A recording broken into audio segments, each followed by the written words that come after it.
ఆరాధన స్తుతి ఆరాధన ఆరాధన స్తుతి ఆరాధన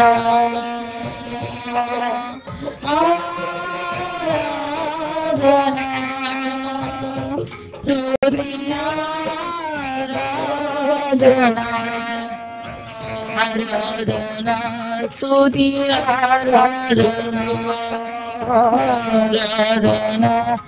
స్తుతి ఆరాధన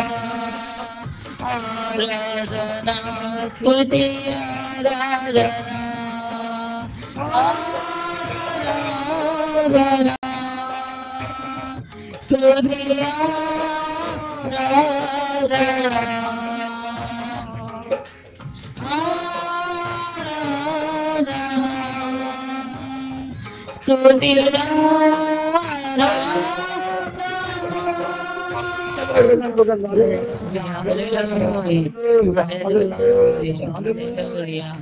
పరిశుద్ధుడా పరిపూర్ణ పరిశుద్ధ పాదములకు వందనాలు స్తోత్రాలు. చేరి వచ్చిన ప్రతి ఒక్కరిని తాకండి, బలపరచండి. ఈ శ్రేష్టమైన సందేశం వినిపించమని నీ అభిషేకమును ఆశీర్వాదమును దీవెనను వారి తిరదరించి నడిపించమని యేసుక్రీస్తు నామమున అడిగి వేడుకొంచున్నాం తండ్రి. ఆమేన్. చప్పట్లు కూడా దేవుని నామమున మహిమపరుద్దాం. హల్లెలూయా హల్లెలూయా. దయచేసి అందరూ కూర్చోండి. కొన్ని లేఖన భాగాల్ని మనము ధ్యానం చేసుకుందాం. దేవుడిచ్చిన ఈ అద్భుతమైన తరుణాన్ని బట్టి దేవుడిచ్చిన తలంపులు. ఆదికాండము 14వ అధ్యాయము, ఆదికాండము 14వ అధ్యాయము 20వ వచనం నుంచి చదువుదాం.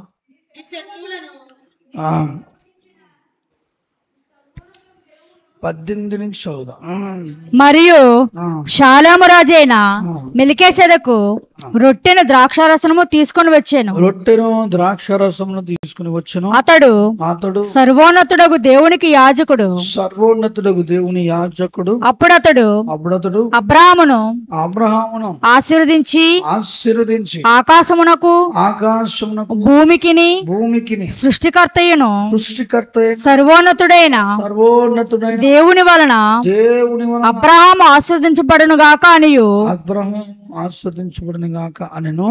నీ శత్రువులను నీ చేతికి అప్పగించిన సర్వోన్నతుడగు దేవుడు స్తుతింపబడును గాక అనియు చెప్పాను చెప్పాను. అప్పుడతడు అన్నిటిలో ఇతనికి 10వ వంతు ఇచ్చాను. ఇచ్చాను. హల్లెలూయా హల్లెలూయా హల్లెలూయా. అందరూ చెప్పాలి హల్లెలూయా. బైబిల్ గ్రంథంలో మనం ఈ లేఖనం చదువుతున్నప్పుడు మరి అప్పుడు అబ్రహాము ఏ కాలానికి చెందినవాడు?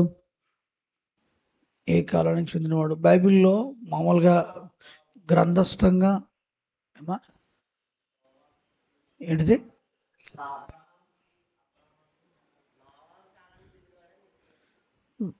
ఓకే చూడండి. అయితే ఒక నిమిషం, మీరు మీ యొక్క ప్రతిభని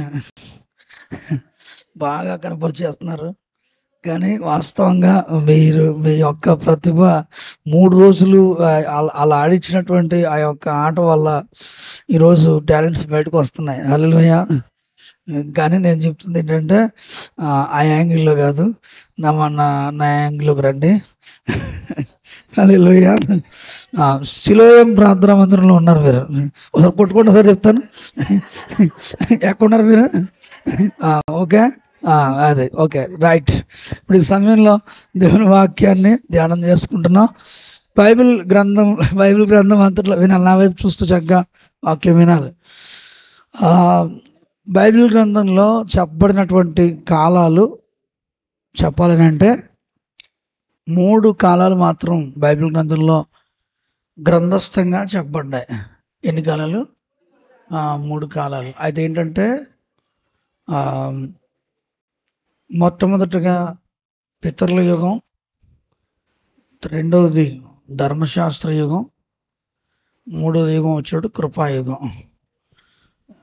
ఒకటి పితరుల యుగం, రెండు మూడవది కృపాయుగం. అబ్రహాము నుండి మోషే వచ్చేంత వరకు కూడా పితరుల యుగం. మోషే నుండి యేసుక్రీస్తు ప్రభు వారి వరకు కూడా ధర్మశాస్త్ర యుగం.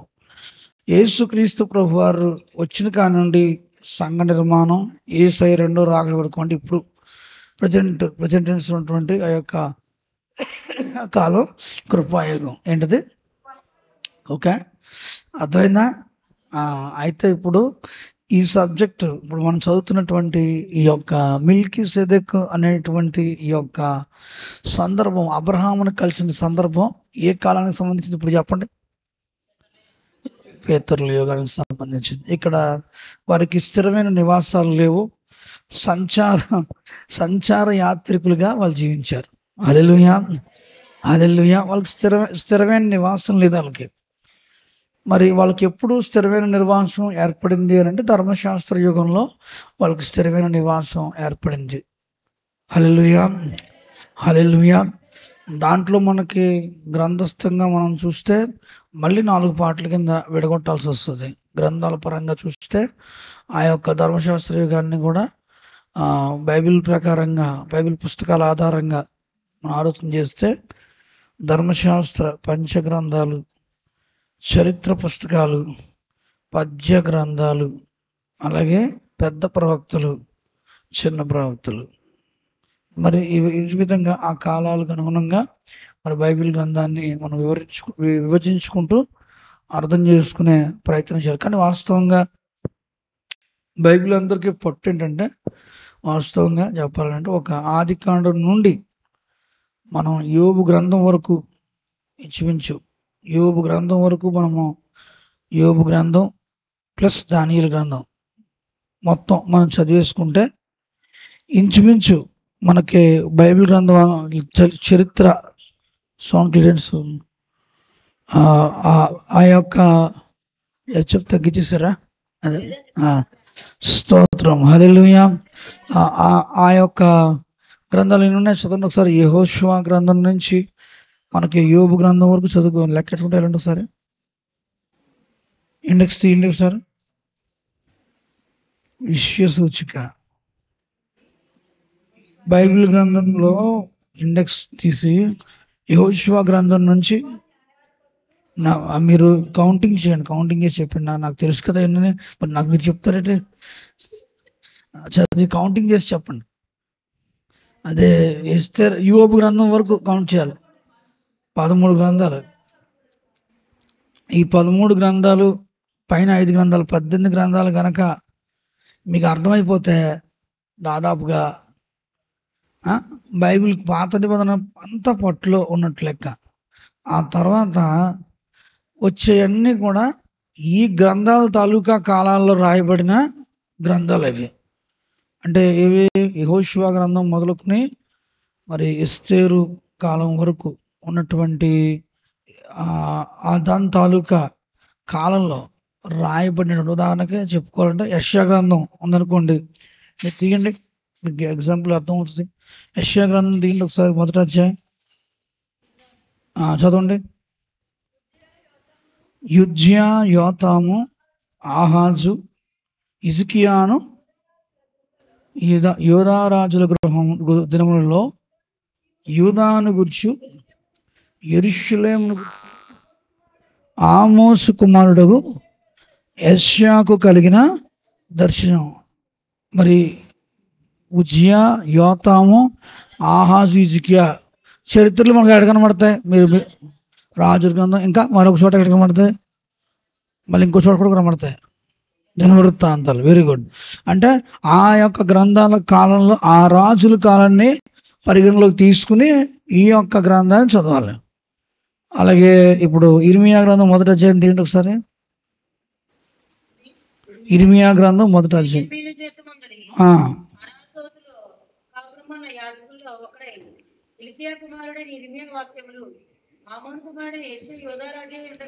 ఆమోను కుమారుడైన యోషియా యోధాకు రాజై ఉండగా అతను ఏలుబడి 13వ సంవత్సరమున యెహోవా వాక్కు ఇర్మియాకు ప్రత్యక్షమాయను. ఈ యోషియా ఎవడో? హిజ్కియా యొక్క మునిమనోడు. హిజ్కియా యొక్క ముని. యోషియా వేరు, యెషయా వేరు. యోషియా అంటే రాజు, యెషయా అంటే ప్రవక్త. ఓకేనా? మీకు అర్థమవుతుంది కదా? ఆ పేర్లు పూర్ణ పేర్లు కూడా ఉంటాయి, దగ్గర దగ్గర పేర్లు పలికే కూడా ఉంటుంటాయి. హల్లెలూయా. జిర్మియా వేరు, నెహెమియా వేరు. పలికేటప్పుడు మనకి రైమ్ కలుస్తుంది, కానీ ఒకరు కాదు.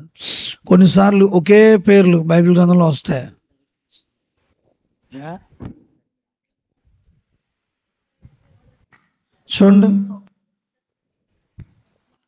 చూడండి ఇక్కడ మీరు ఇది తగ్గించండి. స్తోత్రం. అయితే ఇర్మియా వేరు, నెహెమియా. విన్నారా? నా ధ్యాసలో ఉన్నారా లేదా మీరు? హల్లెలూయా, హల్లెలూయా. అంటే ఏం లేదు, మనకి టికెట్ లేని ప్రయాణం మందే. మనసు ఇక్కడే ఉంటుంది, కానీ మనిషి ఇక్కడే ఉంటుంది, మనసు ఎక్కడికి వెళ్ళిపోతూ ఉంటుంది మధ్య మధ్యలో. నేను హల్లెలూయా హల్లెలూయా అంటే మా భాస్కర్ గారు, సత్యం భాస్కర్ గారు హల్లెలూయా హల్లెలూయా అంటున్నాడు నన్ను. అంటే దాసు భాస్కర్ గారు అంటున్నాడు హల్లెలూయా అంటే వాళ్ళకి అర్థం ఏంటంటే మనకైతే స్తుతించినట్టు అన్నా, సిలోయం ప్రార్థన మందిరం వాళ్ళకైతే అలా కాదు. వాళ్ళు లేస్తున్నారా కదులున్నారని అర్థం, కమ్యూనికేట్ చేస్తున్నాడు. అంటే లైవ్ లో హల్లెలూయా అని వస్తుంది. అంటే మా అన్నాళ్ళు ఎక్కువగా దాన్ని వర్షం చేయరు కదా. అయితే ఏంటంటే హల్లెలూయా అన్నాడు వచ్చిరాగానే. నన్ను ఒకసారి కలిసినప్పుడు హల్లెలూయా అంటే ఏంటని నేను చూస్తున్నాను. ఏంటంటే లైవ్ చూసాడు అనమాట. చూస్తున్న మాట హల్లెలూయా అంటే అక్కడ 2 సార్లు, నేను 2 సార్లు హల్లెలూయా అంటున్నాను. నేను అనే మాట వినపడుతుందా, మీరు అనే మాట వినపడతలేదు అక్కడ. వినపడకపోవడం వల్ల రెస్పాన్స్ బట్టి అలా వస్తుంది. దాసు అది కనిపెట్టి జాగ్రత్తగా దాని అర్థం ఇదనే అంటే అదా ఈ రకంగా కూడా కమ్యూనికేట్ చేస్తారా అని నన్ను చూస్తున్నాడు నన్ను. అలాగా మీరు పలకాలి హల్లెలూయా హల్లెలూయా. దేవుడు ఏర్పాటు చేసినటువంటి ఈ యొక్క సందర్భంలో మీకు ఈ యొక్క కాలాల గురించి, సమయాల గురించి మనం చెప్తూ వస్తున్నాం. అంటే సులువు చెప్తున్నాను, బైబిల్ అర్థం చేసుకోవడానికి ఏంటంటే సులువైనటువంటి విధానం. మరి ఈ ఇర్మియా గ్రంథం వచ్చేసేటప్పటికి యోషియా అనేటువంటి ఆ యొక్క రాజు, యోషియా అనేటువంటి, నేను అడ్జస్ట్ చేస్తాను, యోషియా అనేటువంటి ఆ యొక్క రాజు కాలంలో మరి ఈ యొక్క గ్రంథం రాయబడింది. హల్లెలూయా. యోషియా, యెహోయాకీము, సిద్కియా అనేటువంటి రాజుల కాలంలో. వీళ్ళు ఎవరంటే హిజ్కియా యొక్క ముని మనవుడు, అనగా హిజ్కియా కుమారుడైన మనుష్య మనవుడైన యోషియా అంటే ఆమోను వీళ్ళ తండ్రి. అతను ఎక్కువ కాలం పరిపాలన చేయడు, తక్కువ కాలం. ఆమోను తక్కువ కాలమే పరిపాలన చేస్తాడు. మరి యోషియా అనేటువంటి ఆ యొక్క రాజు కాలంలో, యెహోయాకీము అనేటువంటి రాజు కాలంలో, మరి అలాగే సిద్కియా అనేటువంటి రాజు కాలంలో రాయబడిన గ్రంథము మరి ఇర్మియా గ్రంథం. హల్లెలూయా హల్లెలూయా.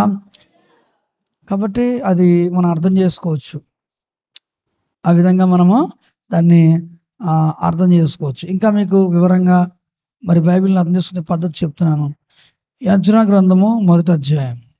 యెజ్రా గ్రంథం 1వ అధ్యాయం 1వ వచనం నుంచి. పార్శిక రాజైన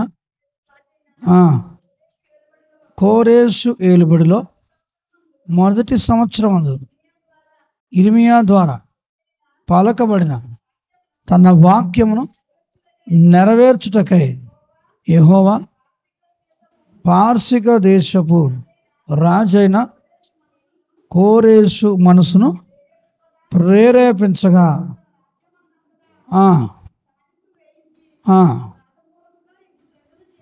హల్లెలూయా హల్లెలూయా. ఇది ఏ కాలంలో రాయబడింది? ఇంచుమించు దానియేలు కాలంలో రాయబడింది. ఎందుకు అని అంటే దానియేలు నెబుకద్నెజరు కాలం నుండి రాజైన కోరేషు కాలం వరకు ఉన్నట్టుగా దానియేలు గ్రంథంలో మనం చదువుతాం. హల్లెలూయా, హల్లెలూయా. అంటే ఇంచుమించు అది దానియేలు కాలంలో రాయబడింది. మనం దానియేలు గ్రంథం చదువుతూ వెళ్తే ఆ స్థానిక పరిస్థితులు మనకు అర్థం అవుతాయి. హల్లెలూయా. అలాగా చూసుకుంటూ వెళ్తే అలాగే తర్వాత మరి మీకు అర్థం కావడం వరకు ఈ మాటలు ప్రత్యేకంగా చెప్తున్నా. అంటే కాబట్టి రిలేటెడ్గా ఈ యొక్క విషయాల్ని అర్థం చేసుకోవడానికి ఖచ్చితంగా అందుకే మీరు యెహోషువ గ్రంథం నుండి యోబు గ్రంథం వరకు పక్కగా చదివేసేయండి ఒకసారి. కానీ చాలా సువార్తలు ఎలా ఉంటాయో స్మూత్గా అర్థమైపోతాయి. సువార్తలు, యోహాను అపోస్తుల కార్యాలు ఎంత స్పీడ్గా మనకు చదవగానే అర్థం అవుతాయో యెహోషువ గ్రంథం నుంచి ఎస్తేరు, యోబు గ్రంథం వరకు చాలా అంత ఫ్రీగా అర్థం అయిపోతాయి. ఇంకా అక్కడి నుంచి వాటిని ధ్యాన గ్రంథాలు అని అంటారు. యూదులు వాటిని పద్య గ్రంథాలుగా చెప్తారు. యోబు గ్రంథం, కీర్తనల గ్రంథం. కీర్తనలు ఎవరి కాలంలో రాయబడ్డాయి? ఇప్పుడు చెప్పండి మీరు. ఇప్పుడు నేను అడుగుతున్నాను కదా, కీర్తనలు ఎవరి కాలంలో రాయబడ్డాయి? దావీదు కాలంలో రాయబడ్డాయి. అంటే దావీదు కాలంలో ఎక్కువ రాయబడ్డాయి. అందులో ఇతర గాయకులు కూడా ఉన్నారు. కొంతమంది మరి ఆసాపు, కోరాహు, అంతేనా, మోషే, సొలొమోను, ఇంకొక హీరాము అని కొంతమంది ఒకరిద్దరు ఉన్నారు. అలాగా అతను దాదాపుగా ఒక చాలా మంది దాంట్లో ఉన్నారు రైటర్స్ అందరూ కూడా. అయితే ఎక్కువ దావీదు కీర్తనలు ఉండడం చేత దావీదు కీర్తనని మనం మాట్లాడతాం. కాబట్టి ఆ స్థానిక పరిస్థితుల్ని అర్థం చేసుకుంటూ ఆ బైబిల్ చదివితే చక్కగా మీకు అర్థం. ఆదివారం ఒకరోజు దొరుకుతారు మీరు, అసలు మీకు ఖాళీగా ఉండదు. అందుకోసం చెప్పి ఈ మాటలు చెప్పాల్సి వస్తుంది. అయితే ఇంత అవసరం లేదు. హల్లెలూయా, హల్లెలూయా. ఉత్తి రోజులో మాట్లాడుకోవడానికి కూడా మీకు అవకాశం ఉండదు. బైబిల్ స్టడీకి కూడా రారు. ఏంటంటే మీకు చాలా అసలు రోజులకు లక్షలు టర్న్ ఓవర్ చేసేస్తున్నారు మీరు. మామూలుగా కాదు.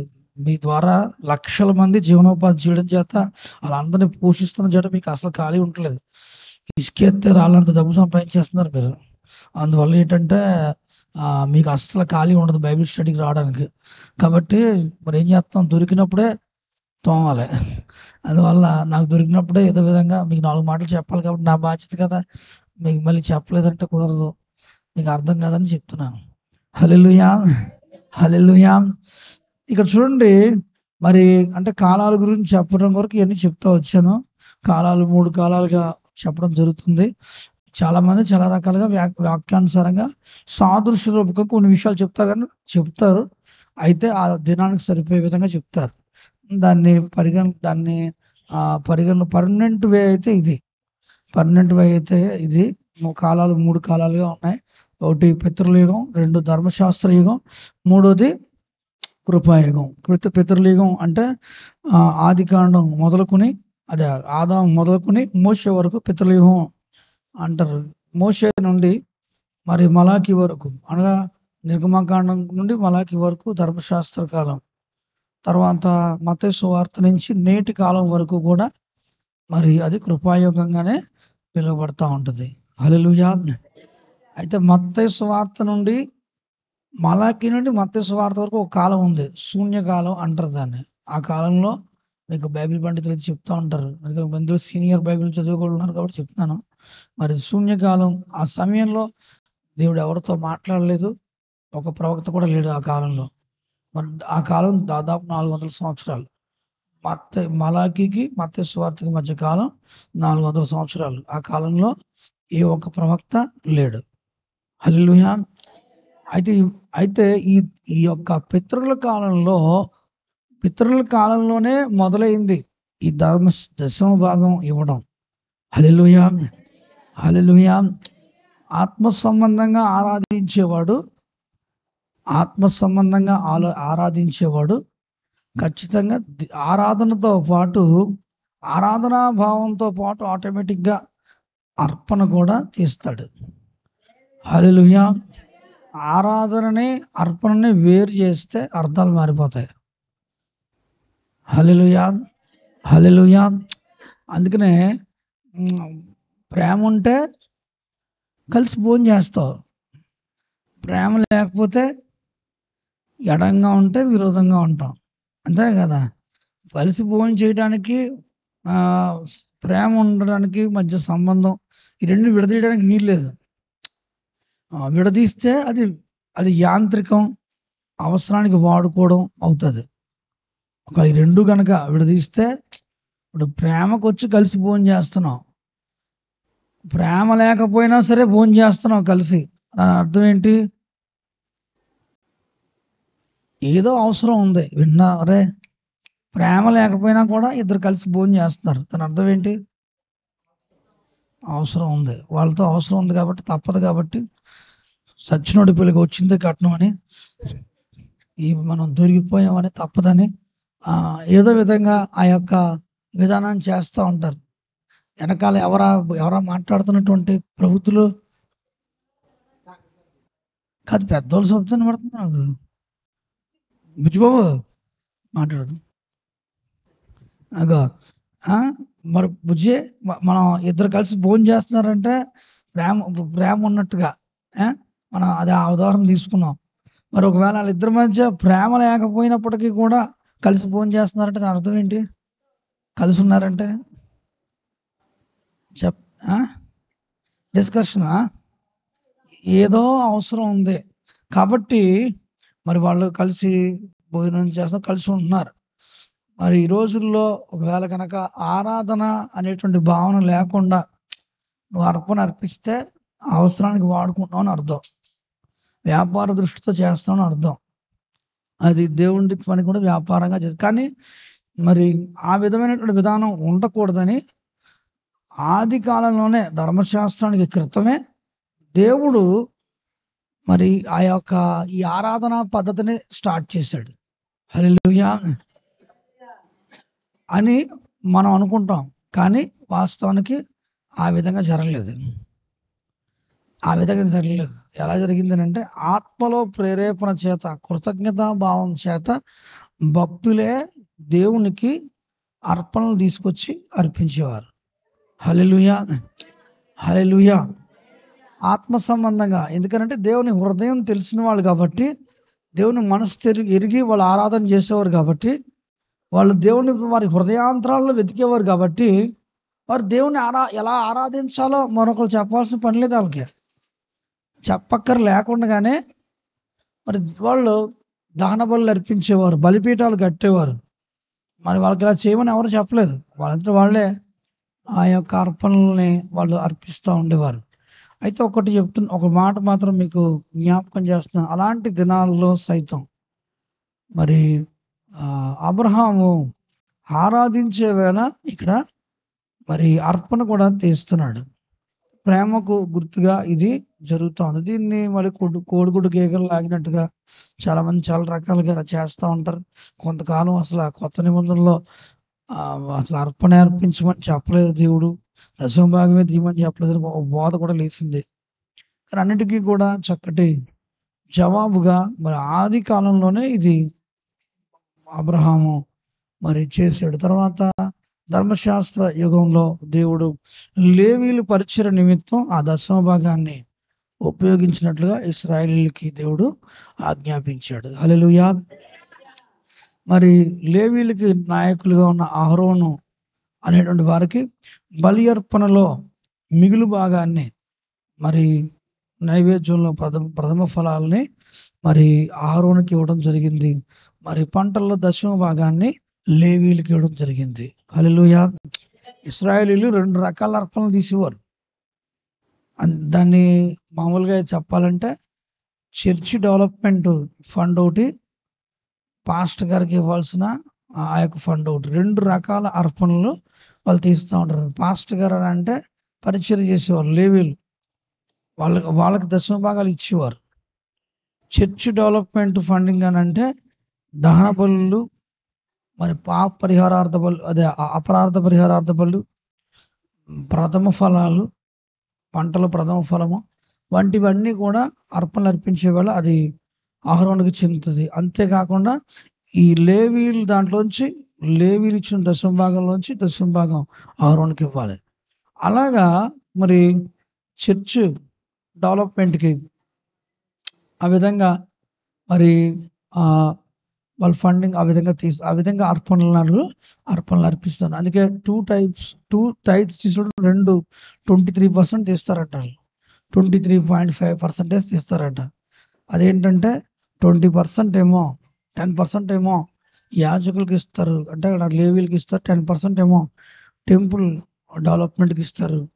3.5% ఏమో బీదలకి, వికలాంగులకి, విధవరాండ్రకి వాళ్ళు ఖర్చు పెడతారు. ఆ పై మిగిలిన ధనాన్ని వాళ్ళు మిగిలిన ఆ యొక్క 77%, 76.5% ఆ ఆర్థిక లాభాలని వాళ్ళ అవసరతల కొరకు వాడుకుంటూ ఉంటారు. నేను ఎందుకు ఇక్కడ ఈ మాట ప్రత్యేకించి జ్ఞాపకం చేస్తున్నానంటే, నా మందిరంలో ఆహారం ఉండినట్లుగా మీ దశమ భాగాన్ని తీసుకురమ్మన్నాడు. హల్లెలూయా, హల్లెలూయా. మలాకి 3:10 ఒకసారి. మలాకి గ్రంథం 3వ అధ్యాయము 10వ వచనం. నా మందిరంలో ఆహారం ఉండినట్లు అదో భాగమంతయు మీరు నా మందిరపు నిధిలోనికి తీసుకొని రండి. నా మందిరపు నిధిలోనికి తీసుకురండి. దీనిని చేసి మీరు నన్ను శోధించిన ఎడల నేను ఆకాశపు వాకిట్లను విప్పి పట్టజాలనంత విస్తారముగా దీవెనలు కుమ్మరించేదనని సైన్యములకు అధిపతి యెహోవా సెలవిచ్చుచున్నాడు. హల్లెలూయా, హల్లెలూయా. ఆయన మందిరంలో 10వ భాగం ఉండినట్టుగా, 10వ భాగం ఉండినట్లుగా మరి మీరు మందిరానికి ఆ యొక్క 10వ భాగాన్ని తీసుకురావాలి అని చెప్తా ఉన్నాడు. ఎందుకు? ఇది చేసి నన్ను శోధించినాడనా ఏం చేస్తానన్నాడు ప్రభు?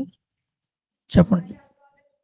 ఆకాశ వాకిలిని విప్పి పట్టజాలను విస్తారమైన దీవెనలను కుమ్మరించదనని సైన్యములకు అధిపతి యెహోవా సెలవిచ్చుతా ఉన్నాడు.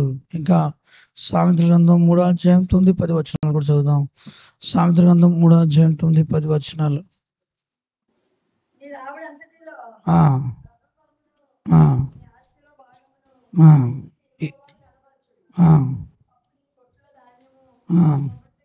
సమృద్ధిగా నుండును, నీ గానుగుల్లో నుండి క్రొత్త ద్రాక్షరసము పైకి పొర్లిపారును. నీకు ఆశీర్వాదం విస్తరించాలి అన్నా, నీ జీవితము ఆశీర్వాదకరంగా ఉండాలన్నా, మన జీవితాల్లో దేవుని కొరకు మనం చేస్తున్న ఆ యొక్క అర్పణ ఏదైతే ఉందో అది మనకు ప్రతిదీ కూడా వృద్ధిలోకి తీసుకొస్తుంది. అది మనకు ఆశీర్వాదకరంగా మార్చబడుతుంది, దీవెనకరంగా మార్చబడుతుంది. ఓ రోజు ఒక ఆటోలో వెళ్తున్నాను. నేను వెళ్తుంటే ఆటోలో కూర్చుని ఆయన కొత్తగా రక్షణలోకి వచ్చాడు.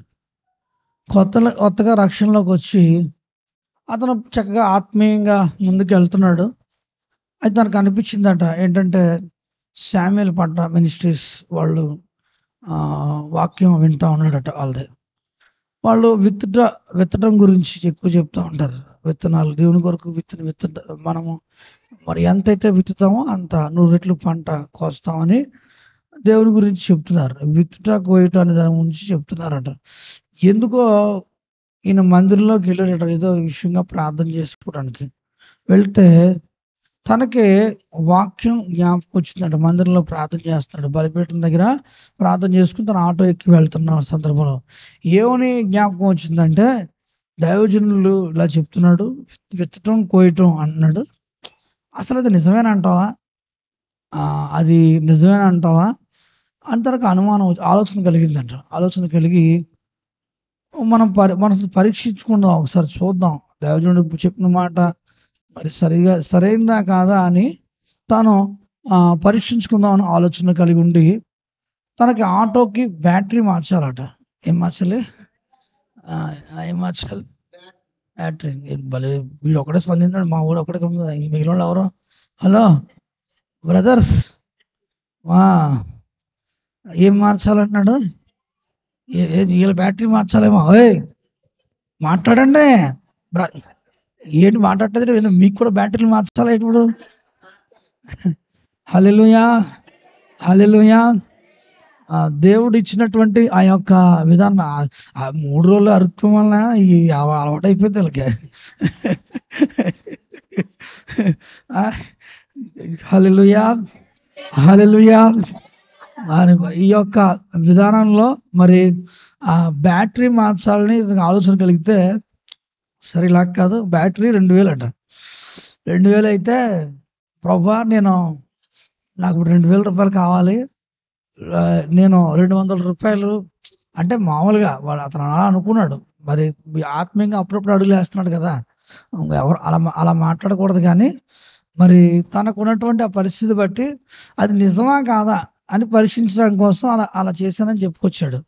మరి 200 రూపాయలు తీసి ఆ యొక్క ఆఫరింగ్ బాక్స్లో వేసి ప్రార్థన చేసి చిన్న ప్రార్థన చేసుకుని నాకు ఆ బ్యాటరీ డబ్బులు సమకూరాలని నిమిషాలు ప్రార్థన చేసుకున్నాడట. బయటకు వచ్చాడట, ఎవడో బయటకు వచ్చాడట. వస్తే ఎదురుగుండా సైకిల్ మీద నుంచి ఒక తెలిసినోడు కలిసి అసలు ఏ సందర్భం విధానం లేకుండానే, ఒరే నా దగ్గర 2000 ఉన్నాయి, ఈ డబ్బులు నా దగ్గర ఉంటే ఖర్చు అయిపోతాయి, నువ్వు కొంచెం జాగ్రత్త పడు కదా, నీ దగ్గర అటుపెట్టు, నేను తర్వాత తీసుకుంటాను, నేను ఈ 2000 నీ దగ్గర ఉంచరా అన్నాడట. బుర్ర పాడైపోయిందండి ఇడికి చూడగానే. ఎందుకంటే లోపల 200 రూపాయలు వేసి బయటకు వస్తే బ్యాటరీ మార్చడానికి డబ్బులు లేని ఆలోచించుకుంటుంటే అడగకుండానే తీసుకొచ్చి ఒకరు 2000 చేతిలో పెట్టారట. హల్లెలూయా, హల్లెలూయా. శిష్యుడికి విశ్వాసం కొంచెం పెరిగితే ఇక తాను అప్పు విషయంలో కొంచెం ఇబ్బంది పడుతున్నాడు. అప్పు తిరగేయాలంటే 100 అంతలు అన్నాడు కదా, 100 అంతలు అన్నాడు. కాబట్టి మరి నేను ఈసారి ఒక నెల పోయిన తర్వాత ఆలోచనలో పడ్డాడు. అయితే ఈ వస్తువులు తిరగేయడానికి 2 లక్షలు కావాల్సి వచ్చింది. 2 లక్షలు కావాల్సి వస్తే 2000 రూపాయలు వాడు ఆఫరింగ్ బాక్స్లో వేసాడంట. నిజంగా జరిగింది. వాడు చెప్తుంటే నాకు ఆశ్చర్యం వేసింది ఆ మాటలు చెప్తుంటే. 2000 రూపాయలు వేస్తే మరి తాను బయటకు వచ్చి ఆలోచన చేసుకుంటూ, మరి ఇప్పుడు నగలు ఎవరు ఇస్తారు, మామూలు డబ్బులు ఎవరు ఇస్తారు, డబ్బులు ఇవ్వరు, అలాగని చెప్పి వస్తువులు కూడా ఇవ్వరు. అయితే వస్తువులు తిరిగేసుకుని మరి లోన్ ఏదో చేసి కొంచెం సెట్ చేసుకుందాం అనుకునేటప్పటికి ప్రార్థన చేసుకుంటున్నప్పుడు దేవుడు ఎంత అద్భుతమైనటువంటి రీతిగా దేవుడు కృప చూపించాడంటే, వస్తువు మార్చడానికి తిరగడానికి వాళ్ళ స్నేహితుడు ఒకడు నగలు సహాయం చేశాడట. హల్లెలూయా. తను నమ్మి నగలు ఇచ్చాడట. ఇస్తే దాన్ని వస్తువు తిరిగేసాడట. తర్వాత చూస్తే ఎంత అంటే ఆ అప్పు కూడా త్వరగానే తను తీర్చేసాడట. హల్లెలూయా. అంటే దారులు సరళం అవుతాయి ఎప్పుడైతే మనము దేవుని పక్షంగా, దేవుని సన్నిధిలో మనము దేవుని కొరకు విత్తుతూ ఉంటామో కొన్ని అడ్డులు తొలగించబడతాయి, కొన్ని ఆటంకాలు తొలగించబడతాయి. దేవుని పని నిమిత్తం అవి వాడబడినప్పుడు మనకు ఇవ్వబడిన ఈవులు కొన్ని అడ్డులు తొలగించబడతాయి, కొన్ని ఆటంకాలు తొలగించబడతాయి. కాబట్టి మనం ఏదో అనుకుంటాం, ఏది చేస్తే అలాగే దేవుడే చూసుకుంటాడు. మనకు కావాల్సినవి దేవుడే సమకూర్చుకుంటూ మనకు కావాల్సిన ఆ యొక్క విధానాన్ని దేవుడే కార్యం చేసి నడిపిస్తాడు.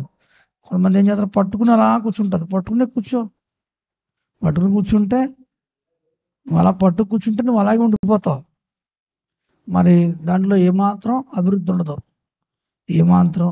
ఉండదు. కాబట్టి నువ్వు ఎప్పుడైతే గుప్పులు విప్పుతావో మరి దేవుడు నేను ధారాళమైన దీవెనల చేత నింపుతాడు. హల్లెలూయా, హల్లెలూయా. గుప్పులు విప్పడం ఎప్పుడైతే ప్రారంభం అవుతుందో, నేను చూసినంత లెక్క అనేక మంది వారి జీవితాల్లో ఎవరైతే దేవుడి కొరకు విత్తుతున్నారో వారు దీవించబడతా ఉన్నారు, ఆశీర్వదించబడతా ఉన్నారు. ఎవరైతే బిగించుతున్నారో బిగించబడుతున్నారు వారికి అలా అంతే. కాబట్టి మనము దేవుని సన్నిధిలో మరి విధంగా విత్తనం విత్తేవారిగా మనం ఉండాలి. అయితే అది అవసరం కొరకు కాదు, కానీ ఆరాధనా భావంతో ఆ పని చేయాలి. ప్రభు సన్నిధిలో మళ్ళీ వస్తాయనే ఉద్దేశంతో కాదు, దేవుని ఆరాధించే ఆ క్రమంలో మనం ఇవన్నీ చెయ్యాలి. మరి అయితే నీకు అర్థం కావట్లేదని ఇలాంటి విత్తడం కోయటం అనే ఉపమానంలో నీకు నేర్పించే ప్రయత్నం చేస్తున్నావు, నీకున్న స్థితిగతులు బట్టి. నీకు దేవునికి మధ్య సంబంధం ఏర్పడాలి అనే ఉద్దేశంతో దైవజనులుగా మనం నేర్పడానికి ప్రయత్నం చేస్తున్నాం. కానీ వాస్తవంగా ఒక వ్యక్తి ప్రేమ ఉంటే ఇవన్నీ చెప్పాల్సిన అవసరం లేదు. ఏంటి ఏం కొరత వచ్చింది ఇక్కడ అని అంటే, ప్రేమ విషయంలో చల్లారిపోయిన స్థితిగతుల్లోకి వెళ్ళిపోతున్నారు. ఏసే తాను రాకడ కాలం వచ్చేటప్పటికి మరి నమ్మకస్తులైనటువంటి వారిని కనుగొందునా, ప్రేమ కనుగొందునా అన్నాడు. అంటే అంత భయంకరమైన దినాలు వస్తాయని ఆయన గ్రంథంలో రాశాడు. నిజంగా ఈరోజు అలాగే ఉంది పొజిషన్ బట్టి చూస్తుంటే. చాలా మంది బిగబెట్టేసుకుంటున్నారు, వాళ్ళే బిగించేసుకుంటా ఉన్నారు. ప్రేమ లేనటువంటి ఆ యొక్క విధానంలో నడుస్తున్నారు. దేవుడు తన కార్యాలను ఆయన పనులను ఆయన ఏ విధంగా నడిపించుకుంటాడు, ఏదో విధంగా ఆయన నడిపిస్తాడు, అది వేరే సంగతి. కానీ సంఘము అంటే దేవుని కుటుంబం, దేవుని బిడ్డలైనటువంటి వాళ్ళు ఒకరికి మేలుకరంగా ఉండాలి, ఒకరికి దీవెనకరంగా ఉండాలి. హల్లెలూయా. మరి లేని పరిస్థితిలో సైతం అనేక మంది వారు అర్పణలు అర్పిస్తున్నారండి. లేని పరిస్థితులు, మనలో ఉన్నటువంటి వాళ్ళలోనే ఇబ్బందికరమైన పరిస్థితుల్లో సైతం అర్పణలు అర్పిస్తున్నారు. కానీ చేతులు చక్కగా ఆడగలిగినటువంటి ఆ యొక్క పరిస్థితులు ఉన్నటువంటి వాళ్ళు బిగించి ఉన్నారు. అది చాలా విచిత్రం. మరి ఆడగలిగినటువంటి ఆ యొక్క విధానం ఉన్నటువంటి వాళ్ళు బిగించుకుంటున్నారు. మరి ఏ విధమైనటువంటి ఆ యొక్క మరి అవకాశం లేనటువంటి వాళ్ళు అర్పణలు తీసుకొచ్చి అర్పణల్ని అర్పిస్తున్నారు. అది చాలా విచిత్రంగా అనిపిస్తుంది. ఎందుకనంటే ఆ బైబిల్ గ్రంథంలో కూడా అందుకేనేమో బేదలకు సువార్త అనే వాక్యం రాయబడింది. ఎందుకంటే వారు విశ్వాసమందు భాగ్యవంతులు. హల్లెలూయా, హల్లెలూయా. విశ్వాసమందు భాగ్యవంతులు, వాళ్ళు విశ్వాస విషయంలో ధనవంతులై ఉన్నారు. హల్లెలూయా, హల్లెలూయా. కాబట్టి నేను చెప్పేటువంటి మాట చాలా జాగ్రత్తగా మీ మైండ్లో ఆలోచన చేయండి.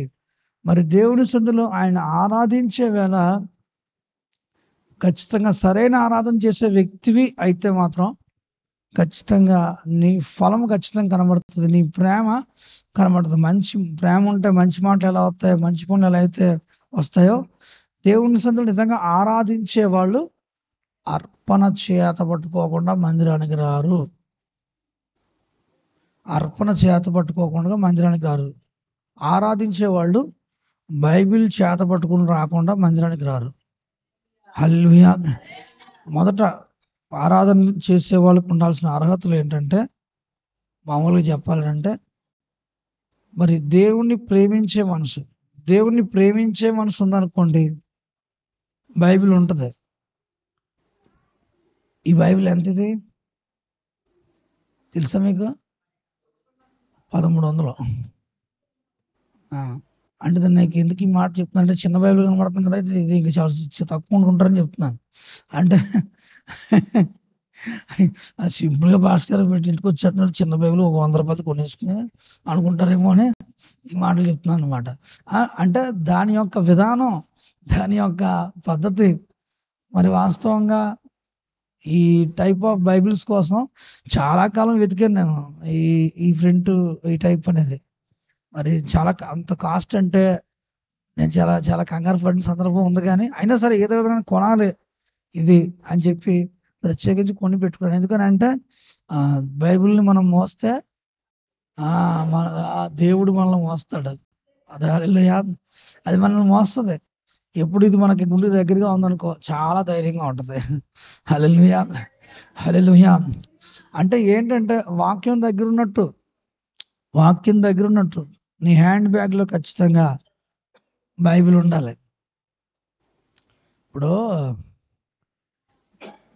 ఈ ప్రేమించే వ్యక్తుల ఆ యొక్క ఆ ఏరియాలో ఏముంటాయి, కొన్ని ఉంటాయి వాళ్ళ దగ్గర.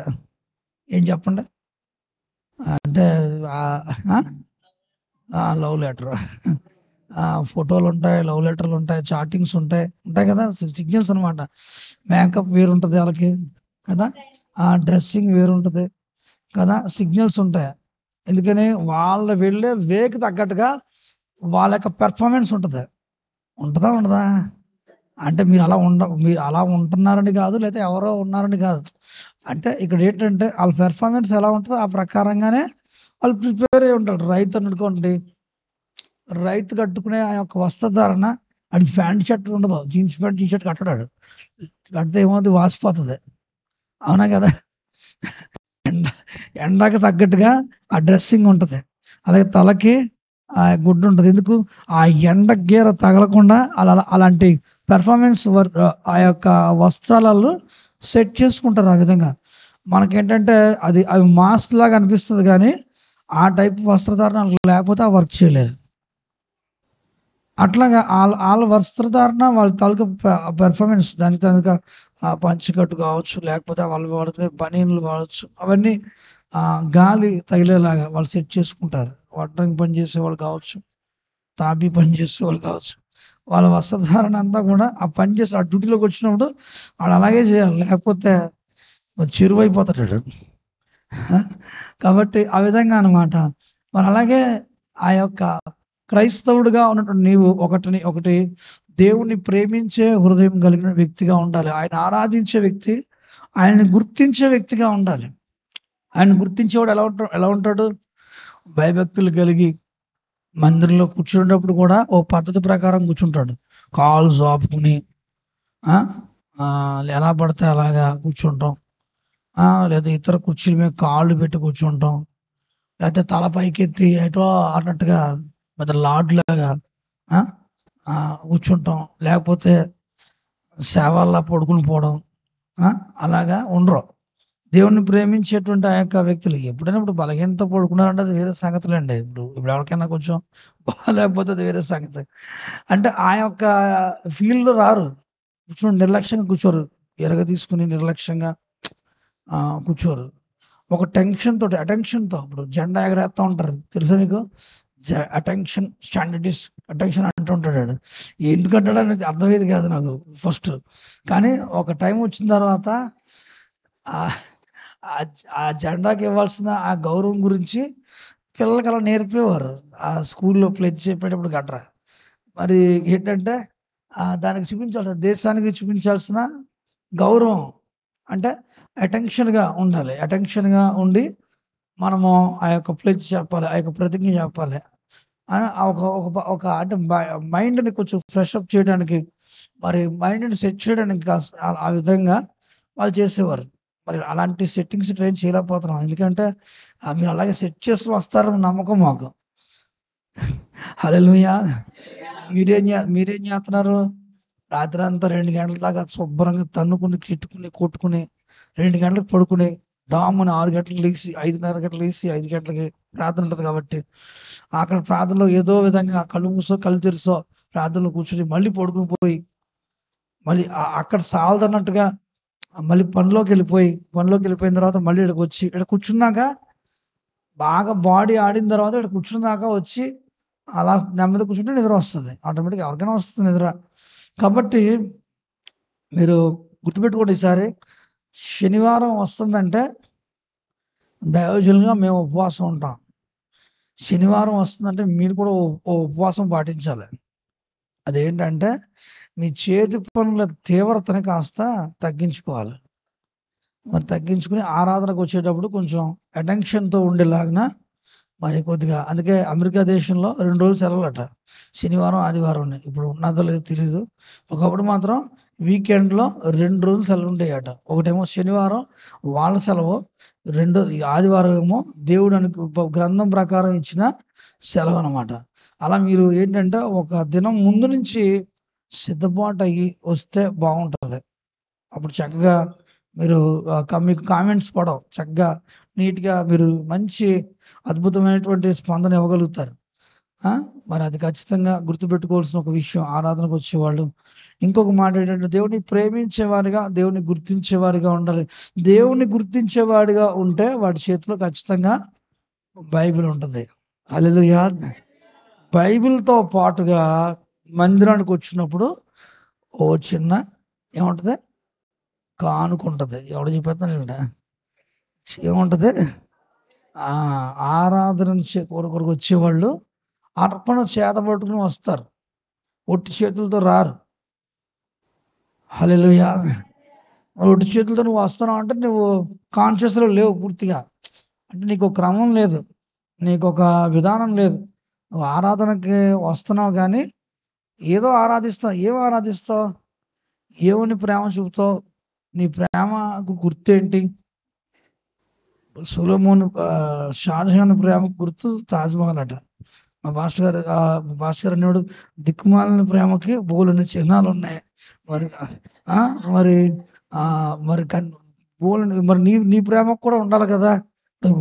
ఒక ప్రేమికుడు ప్రేమకి ఒక ఫ్లవర్ గుర్తు, అవునా కదా? దిక్కుమాలిన ప్రేమకు కూడా రేపో మాపో ఒక ఆయన అంటున్నాడు, పెళ్ళి అయ్యేదాకా నువ్వంటే పడి చేస్తాను, నువ్వంటే పడి చేస్తాను అని అంటాడట. పెళ్ళి అయిన తర్వాత పడేసి కొడతాడట. పెళ్ళి అయిపోయిన తర్వాత పడేసి కొడతాడట.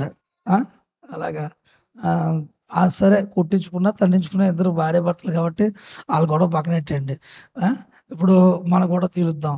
ఇప్పుడు మీరు దేవుణ్ణి ప్రేమించేటువంటి ఆ యొక్క వ్యక్తులు అయి ఉంటే మీ ప్రేమ గుర్తేంటి? మరి ఆలోచించే ఒకసారి. నిజంగా నువ్వు ఆరాధనా భావంతో వస్తున్నావు, బైబిల్ ఉందా నీ చేతిలో, ప్రసంగం రాసుకోవడానికి నోట్బుక్ ఉందా, చేతిలో పెన్ ఉందా, లేకపోతే ఏదో దేనికి వస్తున్నావు? నువ్వు సోగ్గా వస్తున్నావు మందిరానికి, దేనికి వస్తున్నావు నువ్వు? మరి ఎందుకొరకు వస్తున్నావు మందిరానికి? బైబిల్ ఏది? నోట్ పుస్తకం ఏది? పెన్ ఏది? తెచ్చుకున్నారా అందరూ? కొంతమంది తెచ్చారు, కొంతమంది తేలేదు. అసలు ఏమీ ఫాలో అవ్వట్లేదు. మీరు రూల్స్ అండ్ రెగ్యులేషన్స్ ఏం ఫాలో అవ్వట్లేదు. సరే, అర్పణ ఇది మరి తెచ్చుకున్నారా? ఆరాధన అర్పణ ఉంటుంది, దశమ భాగం ఉంటుంది, దేవుడికి కృతజ్ఞత అర్పణలు ఉంటాయి.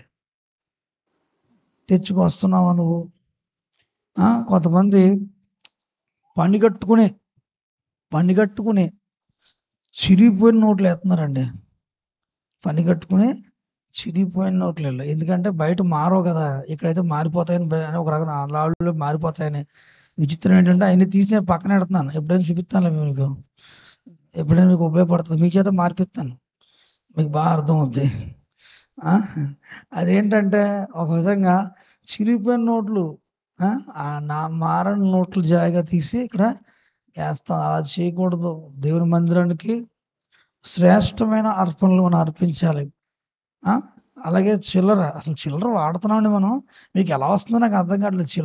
అసలు చిల్లర కూడా అసలు వాడుతున్నారా లేదా నాకు ఇప్పుడు వాడితే మనం మంచి ఫోన్పే అయ్యే వాడుతున్నాం కదా ఇప్పుడు. మరి చిల్లర ఎలా వస్తుందో తెలియదు. ఇంకా సౌండ్స్ వస్తున్న ఆ యొక్క అర్పణలే వస్తున్నాయి ఎక్కువ. సైలెంట్, ఒకటి చేతికి ఇచ్చి కుడి చేతికి ఇచ్చింది ఎడం చేతికి మర్చిపోయి తెలియకుండా ఉండే అర్పణలు రావట్లే. అయ్యేం రావట్లేదు, సౌండ్సే. ఎందుకంటే సౌండ్ చేసేవి ఉంటే బాగా ఇచ్చారు అనుకుంటారేమో. అలాగా కొంతమంది ఇంకా కూడా ఆ యొక్క విధానం మానలేదు. మరి ఇప్పటికీ చిల్లర వాడుతున్నారు. చిల్లర ఎత్తుంటే ఆ పాలోళ్ళు తీసుకోవట్లేదు, ఆ పనోళ్ళు తీసుకోవట్లేదు, ఎవరు తీసుకోవట్లేదు. ఆ చిల్లర గురించి ఆ చిల్లర అంతా తీసుకొచ్చి ఇక్కడ వేస్తున్నారు వీళ్ళు. కాబట్టి దేవునికి అర్పించేటప్పుడు శ్రేష్టమైనది అర్పించాలి. హల్లెలూయా. హేబేలు ఎలాంటి అర్పణ అర్పించాడు చెప్పండి. శ్రేష్టమైన అర్పణ చెప్పండి. మన మొగోళ్ళు ఆగిపోయేటి, బ్రదర్స్ ఆగిపోయేటి. బచ్చలకే పడిపోతుంది మీకు. హల్లెలూయా, హల్లెలూయా. దేవుని సన్నిధిలో మరి శ్రేష్టమైన అర్పణ అర్పించాలి. నువ్వు బైబిల్ తెచ్చుకోవాలి, నువ్వు నోట్ పుస్తకం తెచ్చుకోవాలి. రాయడం చేత కాకపోయినా, చదవడం చేత కాకపోయినా, నాకు కనబడదండి, పెట్టుకున్నాను బైబిల్, ఇది నాకు తెలీదు, కానీ ఇందులో వచనాలని నా మనసులో ఉంటాయి. ఇంకో విధంగానే దాన్ని చేస్తాను. మరి ఎందుకు? దేవుణ్ణి ప్రేమిస్తున్నాం అనే దానికి గుర్తుంది. అంత ఎందుకండి? ఎలక్ట్రీషియన్ ఉన్నాడు, వాడి జోబుకి ఏముంటుంది చెప్పండి? టెస్టర్ ఉంటుంది. వడ్రంగి మేస్త్రికి సుత్తి, టేపు, సుత్తి శానం ఉంటాయి దగ్గర. స్టూడెంట్ పెన్ ఉంటుంది. అవన్నీ అక్కడ ఉన్న రూల్స్ మరి ఇక్కడ నువ్వు పాటించాలి కదా. ఏం ప్రేమిస్తున్నావు దేవుణ్ణి, ఎలా నువ్వు గుర్తిస్తున్నావు, ఎలా గుర్తుపడుతున్నావు కదా. దేవుని సన్నిధిలో మినిమంగా మనం కామన్గా వాడాల్సిన విషయాలు కూడా పక్కన పెట్టేస్తే ఎలాగండి. దేవుని సన్నిధిలో చాలా జాగ్రత్త కలిగి అనుదినం దేవుణ్ణి ఆరాధిస్తున్నాం అని పేరు కలిగి ఉండి కొన్ని సంవత్సరాల నుంచి మందిరానికి వస్తున్నప్పుడు మనము సరైనటువంటి విధానంలో దేవుణ్ణి దేవుణ్ణి ప్రేమించే వారిగా మనం లేకపోతే మనం ఎలాగా దేవుణ్ణి సంతోషపెట్టగలుగుతాం? ఆశీర్వాదాలు తీసుకోవడమేనా ఈ పని? ఇంకా తోడుకుంటూ వెళ్ళిపోవడమే. ఇంకా ఎంతైనా సరే ప్రేమించే మనసు లేదు నీకు, ప్రేమ కలిగి ఉండాలి, దేవుణ్ణి ప్రేమించే వారిగా ఉండాలి. ఎవరు చెప్పారు అబ్రహాంకి దశమ భాగం ఇవ్వమని? ఎవరైనా చెప్పారా?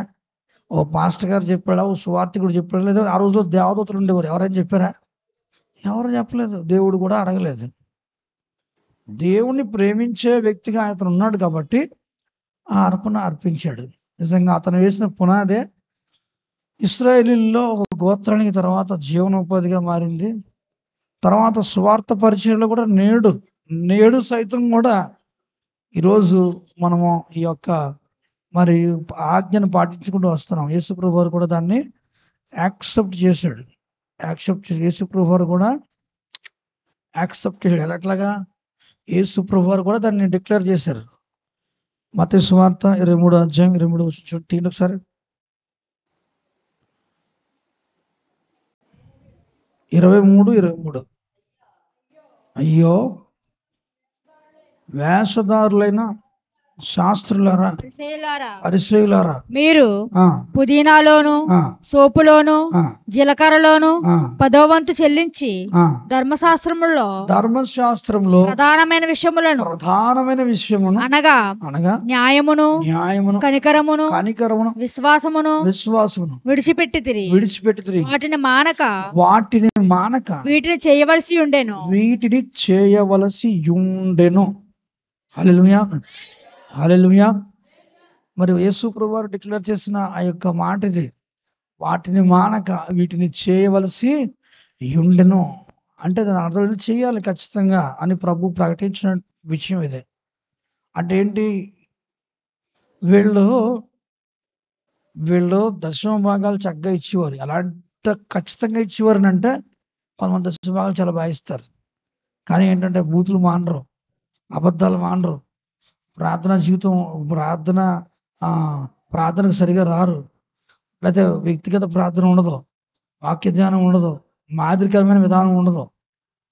ఒకవేళ అలా ఇప్పుడు కొంతమంది ఏమో ఎవరో కసిభాగం తీరు, కానీ ఏదో ఒక విధానంలో మందిరానికి రావాలని వస్తూ ఉంటారు, క్రమం పాటించరు. మరి అంటే చూడండి, మీరు గమనించండి, యేసుప్రభు వారు దాన్ని కూడా కలిపి చేయాలంటున్నాడు. హల్లెలూయా. మరి ఇశ్రాయేలీయులు ఏం చేస్తున్నారంటే వాళ్ళు శాస్త్రులు పరిచయులు వాళ్ళన్నీ చెల్లిస్తున్నారు, కానీ వాళ్ళు కనికరము, న్యాయము, విశ్వాసం ఈ 3 కూడా విడిచిపెట్టేశారట. ఒకవేళ నువ్వు అర్పణ అర్పించి కనుక ఆయన మీద ప్రేమ విశ్వాసాలు లేకపోతే అది కూడా వ్యాపారమే అవుతుంది. అదే నేను చెప్పాను కదా దాని గురించి. అంటే నువ్వు దేవునితో సంబంధం లేకుండా, దేవుని మాట వినకుండా అర్పించారు. మూర్ఖుడు అర్పించే అపరాధార్థ బలి అపహాస్యం పాలు చేస్తుందట. మరి మాట వినని వ్యక్తి మరి ఎంత చేస్తే మరి ఏం ప్రయోజనం ఉండదు, ఏ విధమైనటువంటి ఆ యొక్క విధానం ఉండదు. అర్పణ అర్పించేస్తే కాదు కదా, అర్పణ అర్పిస్తే కాదు, మాట వినాలి. విని ఆ ప్రకారంగా మనం జీవించి దేవుణ్ణి ప్రేమించే వ్యక్తులుగా మనము ఉంటూ దానికి ఫ్రూట్గా ఈ యొక్క అర్పణలు ఇవన్నీ కూడా అర్పించాలి. అందుకని దేవుని ప్రేమించే వ్యక్తిగా నువ్వు ఉన్నావా? దేవుని యందు విశ్వాసం ఉంచుతున్నావా? దైవిక సన్నిధానంలో న్యాయంగా కనికరం చేత నడిపించబడుతున్నావా? అలా నడిపించబడే వ్యక్తి అయితే ఖచ్చితంగా ఇవన్నీ చేస్తావు. కానీ విచిత్రం ఏంటంటే ఒక డిఫరెంట్ క్యారెక్టర్ అక్కడ యేసుప్రభు వారు ఎదుర్కొంటున్నాడు. అదేంటంటే ఇవేవి చేయకుండా కూడా వాళ్ళు అర్పించేస్తున్నారు. అది కరెక్ట్ కాదని దేవుడు దాన్ని కూడా ఖండించాడు. కాబట్టి ఈరోజు వాళ్ళు దేవుని ప్రేమించి దేవుని పరిచయం లేకుండా, దేవుని పరిచయం ఎదగకుండా కరెక్ట్గా దశమ భాగాలు చెల్లిస్తున్నట్లయితే కూడా అది కూడా కరెక్ట్ కాదు. నువ్వు దేవుణ్ణి ప్రేమించే వ్యక్తిగా ఉండాలి. దేవుణ్ణి ప్రేమిస్తున్నావు అంటే ఆయన ఆజ్ఞలు పాటించే వ్యక్తిగా ఉంటావు, ఆయన చిత్తం నెరవేర్చే వ్యక్తిగా ఉంటావు, ఆయన కొరకు నిలబడే వ్యక్తిగా ఉంటావు. కాబట్టి దేవుడు అలాంటి వ్యక్తుల జీవితాల్లో మరి గొప్ప కార్యాలు, అద్భుతమైన కార్యాలు ఆయన చేసే దేవుడై ఉన్నాడు. హల్లెలూయా. దేవుని ప్రేమించే వ్యక్తిగా ఉండేవారికి, దేవుని ప్రేమించే వారికి దేవుని యొక్క వాక్యం రాయబడుతుంది. రోమా 8:28 చదవండి. దేవుని ప్రేమించే వారికి అనగా ఆయన సంకల్పం చొప్పున పిలువబడు. చదవండి 8:28 మీకు బాగా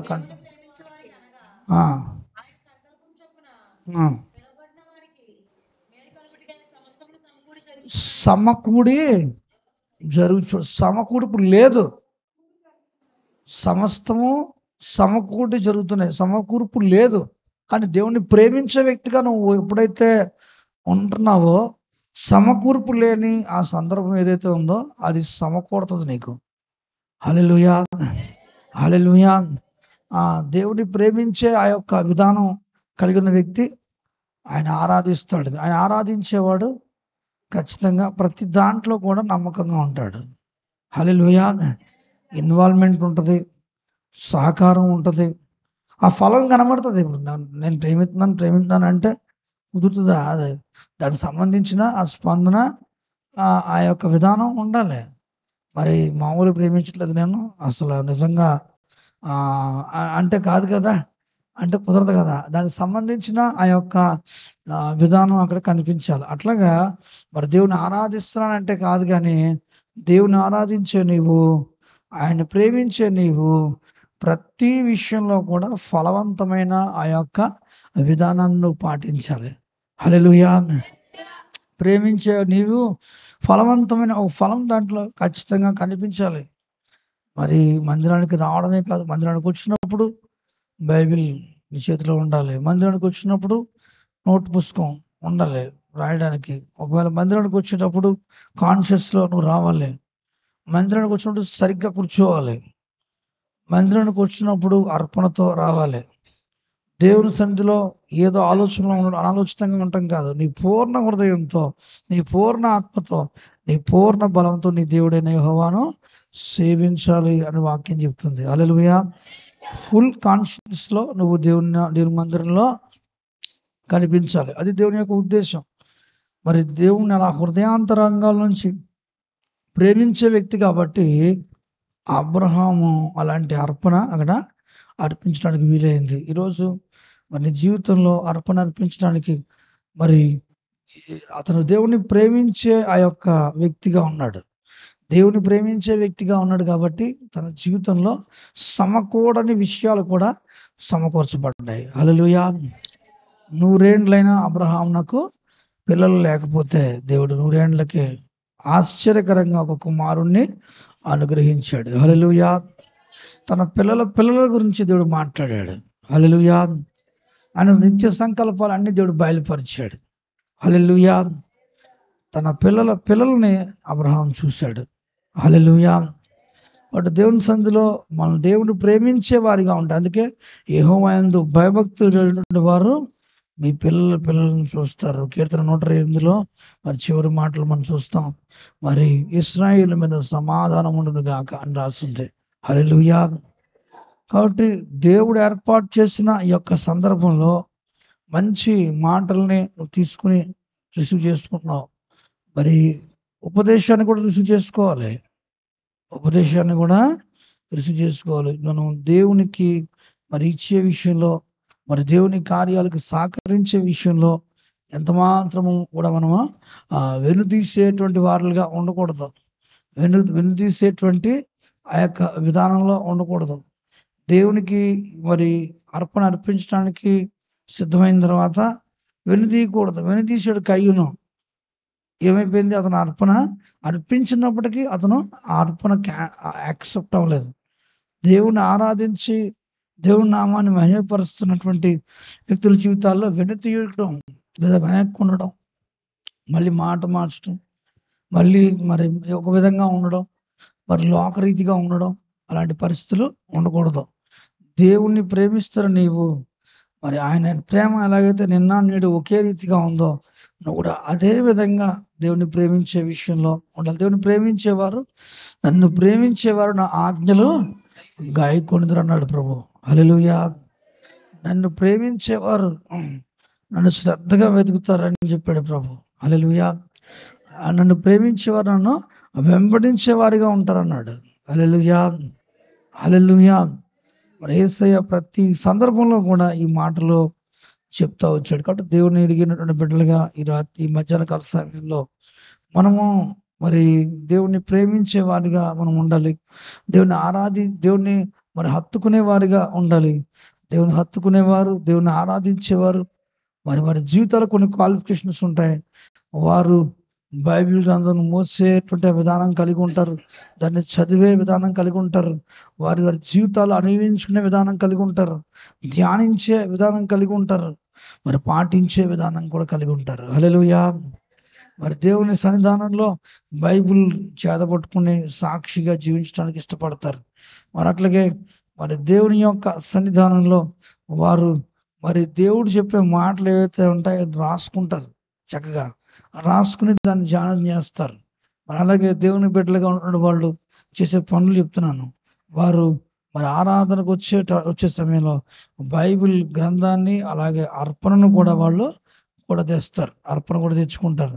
మరి ఇంత స్పష్టంగా ఎందుకు ఈ మాటలో నేను జ్ఞాపకం చేస్తున్నాను. చాలా మంది ఎలా ఉంటున్నారు అంటే మరి మందిరానికి వస్తున్నారు కానీ యాంత్రికంగా వస్తున్నారు.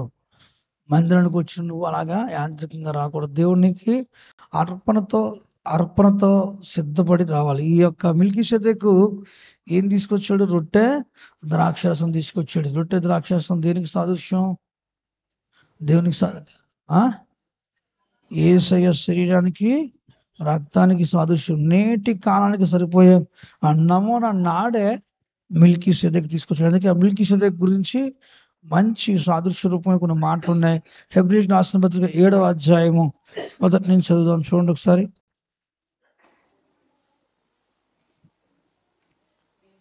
మొదటి నుంచి. రాజులను సంహారం చేసి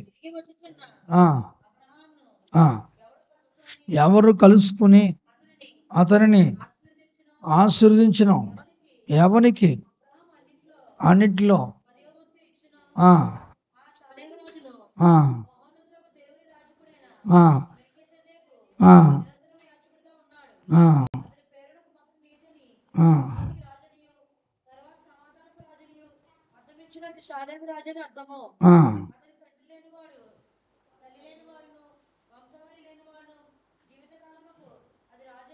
ఆది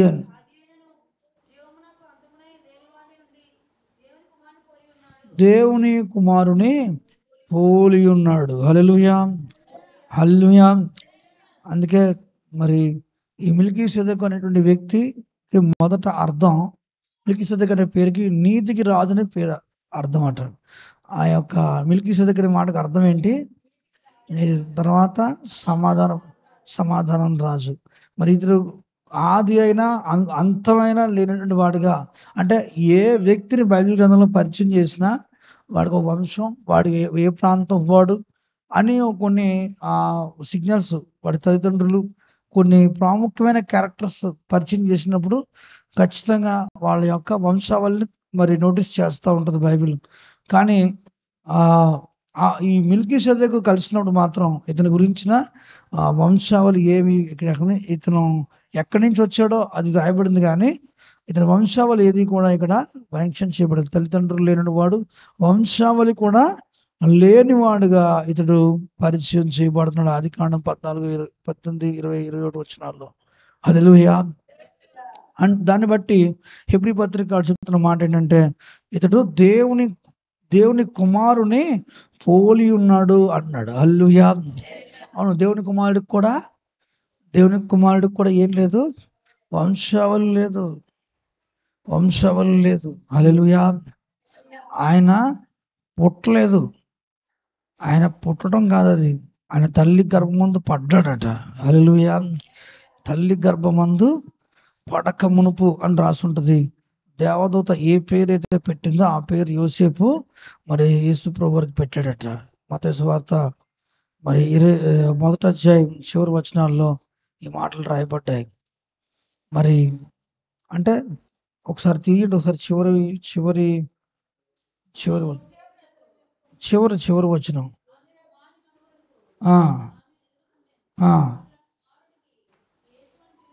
యేసు అనే పేరు పెట్టింది. అంటే ఒక విధంగా ఆయన తల్లి గర్భమందు పడెను అనేటువంటి మాట మరి మనకు లూకా సువార్తలో మనకి తెలుస్తుంది ఆ యొక్క సందర్భం అంతా.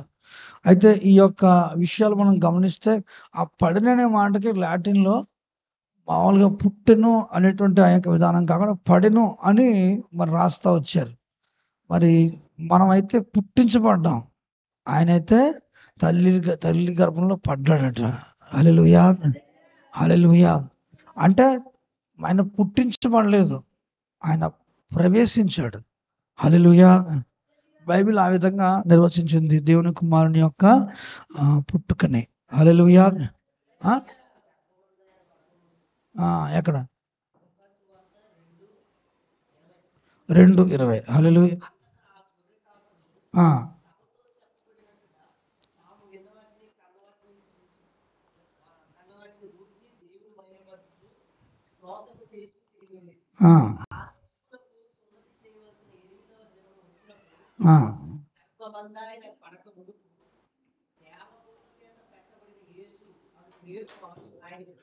పడక మునుపు అనే మాట, అదే దాన్ని మరి లాటిన్లో పడక మునుపు అనే మాటనే దూషించేటప్పుడు మరి మనమైతే పుట్టడం అనేది మాట వాడతాం. వాళ్ళు అక్కడ అన్ని చోట కూడా పుట్టిననే మాట ఉంటుంది. కానీ మరి ఇక్కడ మరి ఈ యొక్క సందర్భంలో ప్రత్యేకంగా దాన్ని అద్భుతంగా బైబిల్ వ్యాఖ్యానం చేస్తూ మరి రాస్తా ఉన్నాడు. హల్లెలూయా, హల్లెలూయా, హల్లెలూయా. మరి ఒక ప్రత్యేకమైన రీతిలుగా ఆ యొక్క మాటలు రాయడం జరిగింది. అంటే ఒక విధంగా పుట్టించబడిన సందర్భం ఈ స్ప్లిట్ పాయింట్ కూడా చాలా అద్భుతంగా బైబిల్ నిర్వచిస్తూ ఉంది, అద్భుతంగా. మరి కాబట్టి చాలా జాగ్రత్తగా గమనిస్తే మనమైతే పుట్టించబడిన వాళ్ళము ఆయన గర్భంలో పడ్డాడట. హల్లెలూయా. అంటే ఆయన వచ్చాడు ఈ భూమి మీదకి ఒక తల్లి గర్భం ద్వారాగా. హల్లెలూయా, హల్లెలూయా, హల్లెలూయా. మరి కాబట్టి దేవుడు ఏర్పాటు చేసిన ఈ యొక్క ఆయన యొక్క మరి ఆయన జననాన్ని వాక్యం చెప్పే ఒక అద్భుతమైన వ్యాఖ్యానం ఏంటంటే మరి దేవుని యొక్క సన్నిధిలో ఈయన దేవుని కుమారునికి సాదృశ్యంగా ఉన్నాడట. హల్లెలూయా. చెప్పాలి అందరూ కూడా హల్లెలూయా. దేవుని కుమారునికి అతడు సాదృశ్యంగా, ఆది గాని అంతము గాని లేనివాడిగా ఈయన ఉన్నాడు. హల్లెలూయా. మరి అలాగే వంశావళి లేనివాడు, తల్లిదండ్రుల పేర్లు రాయబడలేదు. ఇతను పరిచయం చేస్తున్నాడు ఆదికాండంలో ఒక చోటే ఉంటుంది ఇతని యొక్క కథ. మళ్ళీ ఎక్కడ కూడా ప్రస్తావించలేదు. మళ్ళీ మనకి హెబ్రీయులకు రాసిన పత్రికలోనే కనబడుతుంది కొత్త నిబంధనలో. మరి కాబట్టి మరి ఇతని గురించినటువంటి ఆ యొక్క పేరుకి అర్థము మొదట నీతికి రాజనియు, తర్వాత కొంతకాలానికి సమాధానపు రాజని కూడా ఈయనని పిలిచారు. హల్లెలూయా. కాబట్టి మరి ఈయన దేవుని కుమారుని పోలి ఉన్నాడు అని వాక్యం చెప్తా ఉంది. హల్లెలూయా, హల్లెలూయా. కాబట్టి మరి ఈయనకు మరి అబ్రహాము అర్పణ అర్పించాడు అంటే అక్కడ దేవునికి అర్పణ అర్పించినట్టు అనమాట. హల్లెలూయా. అంటే దాని అర్థం మరి అబ్రహాము దశమ భాగాలు తీసుకుంటున్నటువంటి లేవీని అబ్రహాము తన గర్భంలో కలిగి ఉన్నాడట. హల్లెలూయా. మరి ఆ గర్భంలో కలిగి ఉన్నాడు అంటే అబ్రహామును కలుసుకున్నప్పుడు లేవి ఇంకా పుట్టలేదు. ఎందుకంటే ఇస్సాకు కుమారుడైన యాకోబు కుమారుడైన లేవి అని లేవి గోత్రం గురించి బైబిల్ తెలియపరుస్తుంది. అంటే అబ్రహాము గర్భవాసన ఇంకా ఇస్సాకు కూడా పుట్టలేదు. ఇస్సాకు అబ్రహాము గర్భంలో ఉన్నాడు, ఇస్సాకు గర్భంలో యాకోబు గర్భంలో లేవి ఉన్నాడు. ఆ ప్రకారంగా మరి అబ్రహాం యొక్క గర్భంలో ఇంకా లేవి ఉన్నాడు అని ఈ హెబ్రీ పత్రికారుడు వివరిస్తూ అబ్రహాము కూడా మరి ఆ దేవుని కుమారుడైన క్రీస్తుకి దశమభాగం చెల్లించాడు. అంటే మరి లేవి యొక్క క్రమం కంటే దేవుని కుమారుడైన యేసుక్రీస్తు ప్రభు వారు వచ్చిన ఈ యొక్క మెల్కీసెదెకు క్రమము చాలా అద్భుతమైంది అని మరి హెబ్రీ పత్రికారుడు తెలియపరుస్తా ఉన్నాడు. హల్లెలూయా. దీని యొక్క ఉద్దేశం ఏంటంటే లేవియా కాండంలో ఉన్నటువంటి ఆ యొక్క దశమ భాగముల ప్రస్తావన ఆ అబ్రహాము కాలం నుండే నెరవేర్చబడుతుంది. కాబట్టి దేవుణ్ణి ప్రేమించిన విధానాన్ని బట్టి నేటికి కూడా మరి దాన్ని మనం బద్దులమై ఉన్నాం మరి నిజంగా అని దేవుని యొక్క వాక్యం అక్కడ స్పష్టంగా తెలియపరుస్తుంది. హల్లెలూయా, హల్లెలూయా.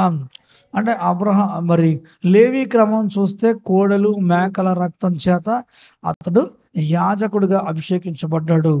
మరి యాజకుడిగా అభిషేకించబడి ఇశ్రాయేలుకి పరిచయం చేయబడ్డాడు మరి అహరోను లేవి గోత్రంలో.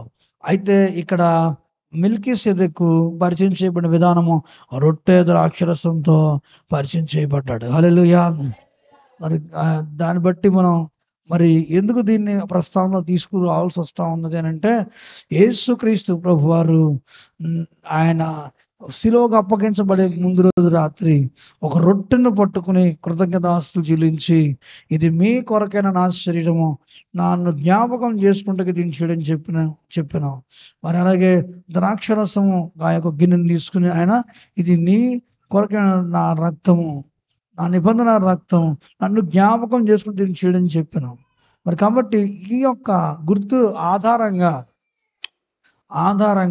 మనం ఆరాధించే వేళ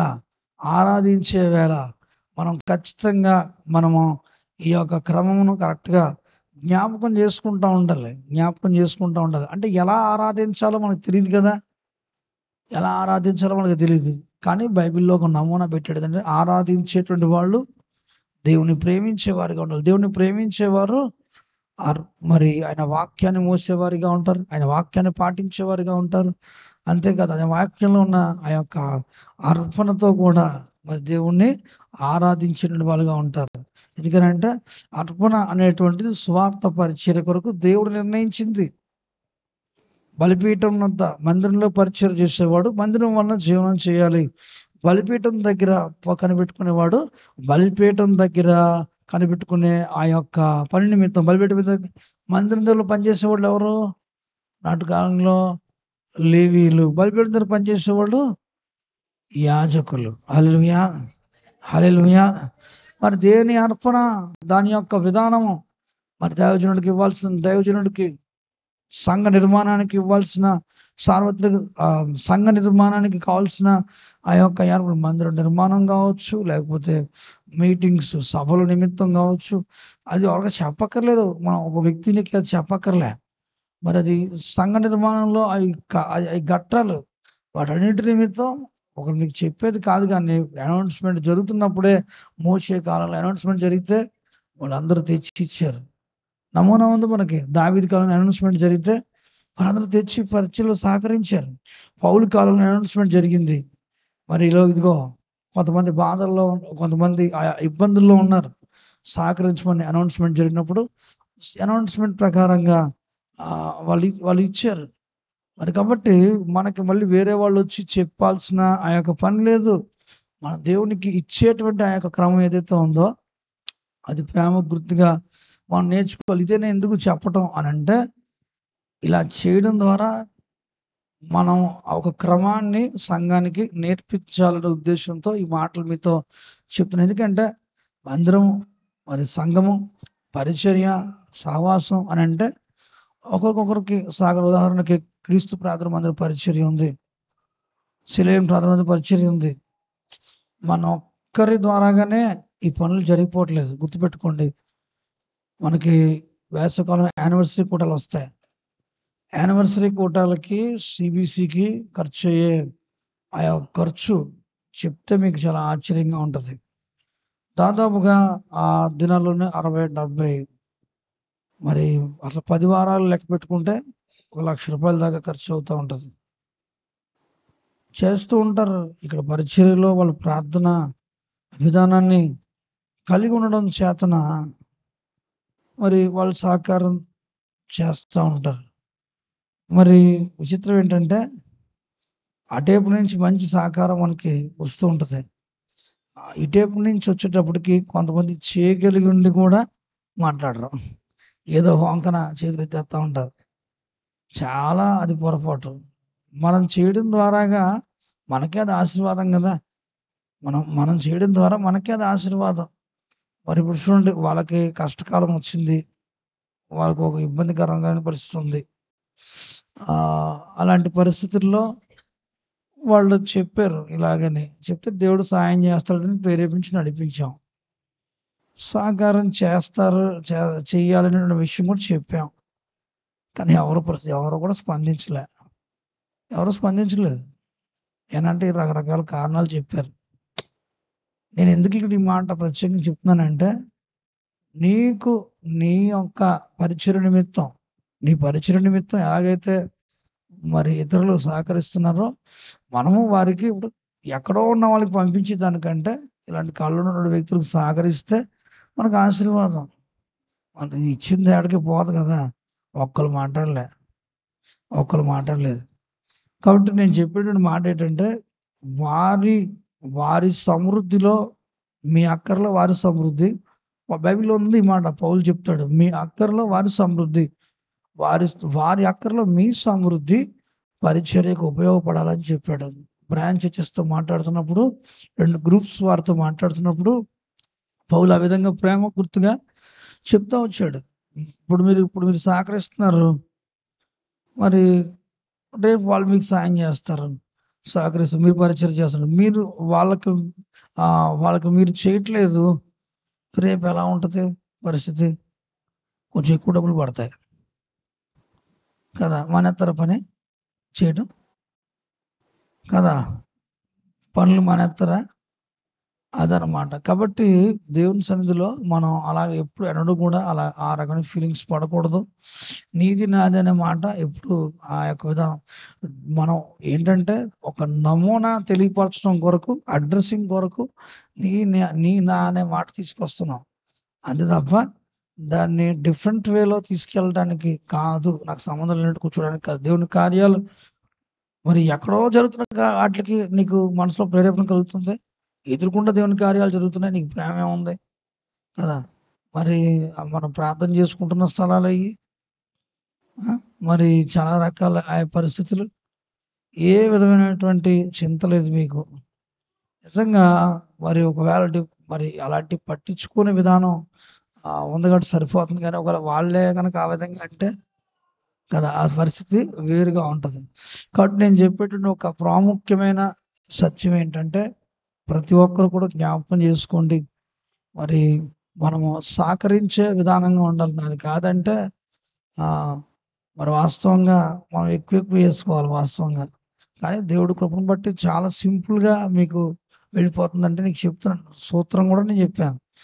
నేను సూత్రం చెప్తే నాకే మీరు సూత్రాలు చెప్పేస్తున్నారు. మళ్ళీ నేను సూత్రం చెప్పాను, నాకు మీరు పెద్ద సూత్రం చెప్తున్నారా? మళ్ళీ ఇంకో సూత్రం.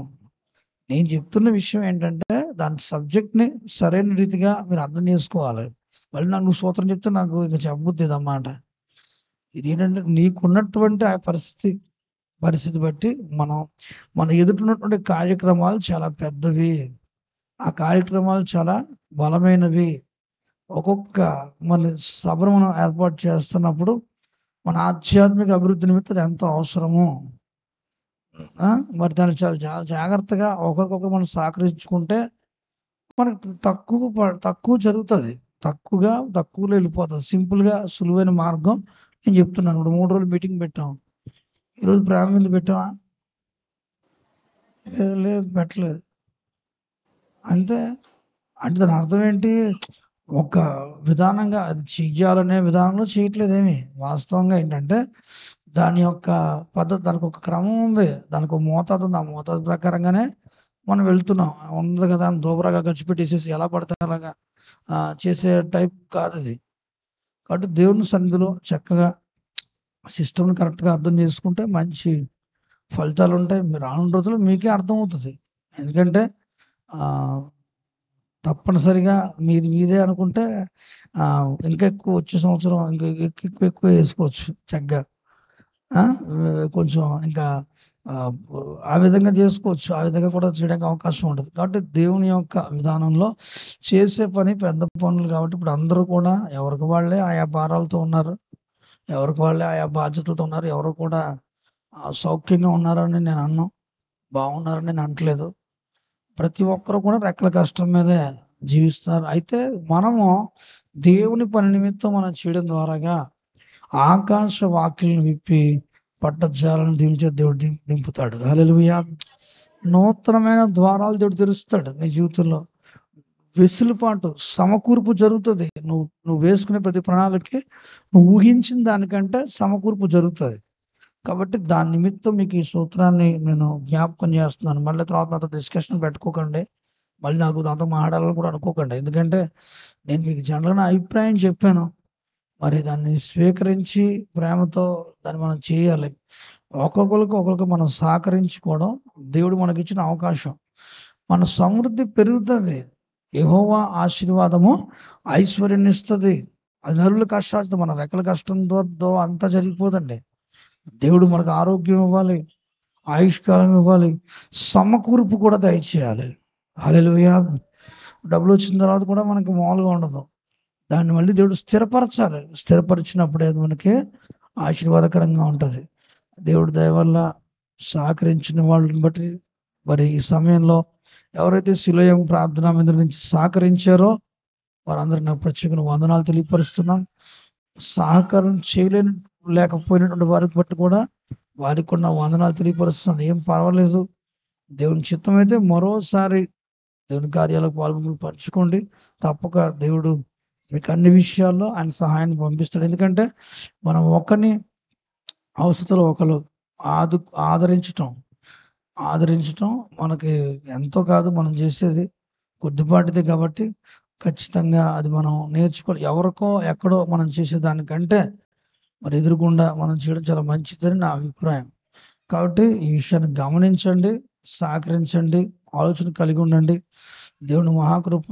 మనం ఎలాంటి విధానాలు లేకపోయినప్పటికీ కూడా దేవుడు అక్కడ పరిచర్యని అద్భుతంగా జరిపించాడు. మరి సహకరించిన కుటుంబ పెద్దలకు నా ప్రత్యేక శుభాలు తెలియపరుస్తున్నాను. సహకరించినటువంటి మరి సంఘ సభ్యులు నాకు నా వందనాలు తెలియపరుస్తున్నాను. అలాగే 3 రోజులు మీటింగ్కి వచ్చి వారి యొక్క సమయాన్ని మందిరంలో గడిపిన మరి మీకు అందరికీ నా ప్రత్యేకమైన శుభాలు, వందనాలు తెలియపరుస్తున్నాను. దేవుడు మహాకృపను బట్టి గత కాలం ఎంతగా కాచి కాపాడాడు. మరి పైన మందిరం విషయంలో వాళ్ళు ఇబ్బంది పడుతూ మా మందిరం కూడా చేయమని వాళ్ళు కోరడంతో వాళ్ళకి కూడా దేవుడు మరి చేయడానికి దేవుడు కృప చూపించాడు. మనకిచ్చిన తలాంతు వాళ్ళకు కూడా షేర్ చేయడానికి దేవుడు కృప చూపించాడు. హల్లెలూయా. మరి అక్కడ సంఘం అభివృద్ధి చెందాలని, సహవాసం అభివృద్ధి అవ్వాలని మీ అనుదిన ప్రార్థనలో జ్ఞాపకం చేసుకోండి. అలాగే ఇక శిలోయం ప్రార్థనా మందిరంలో మనకి మంచి మంచి కార్యక్రమాలు ఉన్నాయి ఈ నెలలో. మరి వాటి కొరకు కూడా ప్రార్థన చేయండి. ఈ నెల 22వ తేదీన ఉపవాసం ముగింపు ఉంది. మరి దేవుడు అది చాలా మునిపెన్నడు జరగని రీతిగా మహిమకరంగా నిర్వహించాలని చాలా ఆశ కలిగి ఉన్నాం. మరి చాలా ఆలోచన కలిగి ఉన్నాం. ఒక పెద్ద ప్రణాళికతోటి ఆ యొక్క మరి ఉపవాసం ముగింపు కార్యక్రమాన్ని చేయబోతున్నాం. నేను వారం ముందు అవన్నీ కూడా అనౌన్స్మెంట్ చేస్తాను. తప్పకుండా దగ్గరికి వచ్చిన తర్వాత ప్రార్థించండి. చాలా ఆటంకాలు అయితే ఉన్నాయి, చాలా ఇబ్బందికరమైన పరిస్థితులు అయితే ఉన్నాయి. మరి కాబట్టి మీ అనుదిన ప్రార్థనలో తప్పక ఉపవాసాలు ఉన్నవాడు ముఖ్యంగా ప్రార్థన చేయండి. చాలా పోరాటం అయితే ఉంది. తర్వాత కూడా చాలా పరిస్థితులు చాలా భిన్నంగా ఎలా మారుతాయో కూడా మనం ఎక్స్పెక్ట్ చేయలేం. కాబట్టి మరి ఏది ఏమైనప్పటికీ కూడా ప్రతిదీ దేవుడు మేలుగా మార్చాలని మాత్రం ప్రార్థన చేయండి. ఏది ఎలా జరిగినప్పటికీ కూడా ప్రతిదీ మేలుకరంగా మార్చబడాలని, మనకు దీవెనకరంగా మార్చబడాలని ప్రార్థన చేయండి. అంతవరకు మాత్రం మిమ్మల్ని ప్రార్థన సహకారం కోరుతా ఉన్నాను. మరి ప్రార్థన చేసుకుందాం. ఈ కొద్ది మాటలు దేవుడు దీవించిన గాక. ప్రార్థన చేసుకుందాం. అందరూ మోకరించండి. ప్రభు బల్లలో కూడా పాలు పంచుకున్నారు కాబట్టి యోగ్యంగా బల్లలో పాలు పంచుకునేలాగా ప్రార్థన చేసుకుందాం. దేవుని మహాకృపలో ఈ వారంలో దేవుడు మనల్ని ఈ 2 వారాల నుంచి వాడుకున్న పరిచర్య అంతా బట్టి దేవునికి వందనాలు చెల్లిద్దాం. ఈ 2 వారాల నుంచి దేవుడు మనల్ని కాచి కాపాడి నడిపించిన విధానాన్ని బట్టి దేవునికి వందనాలు చెల్లిద్దాం. దేవుని మహాకృపను బట్టి ఈ 2 వారాలు దేవుడు కాచి కాపాడిన విధానాన్ని బట్టి దేవునికి వందనాలు. జరిగించుకున్న పనులన్నిటి బట్టి, సభలను బట్టి దేవునికి వందనాలు చెల్లిద్దాం. సహకరించిన ప్రతి ఒక్కరిని దేవుడు దీవించి ఆశీర్వదించాలని ప్రార్థన చేయండి.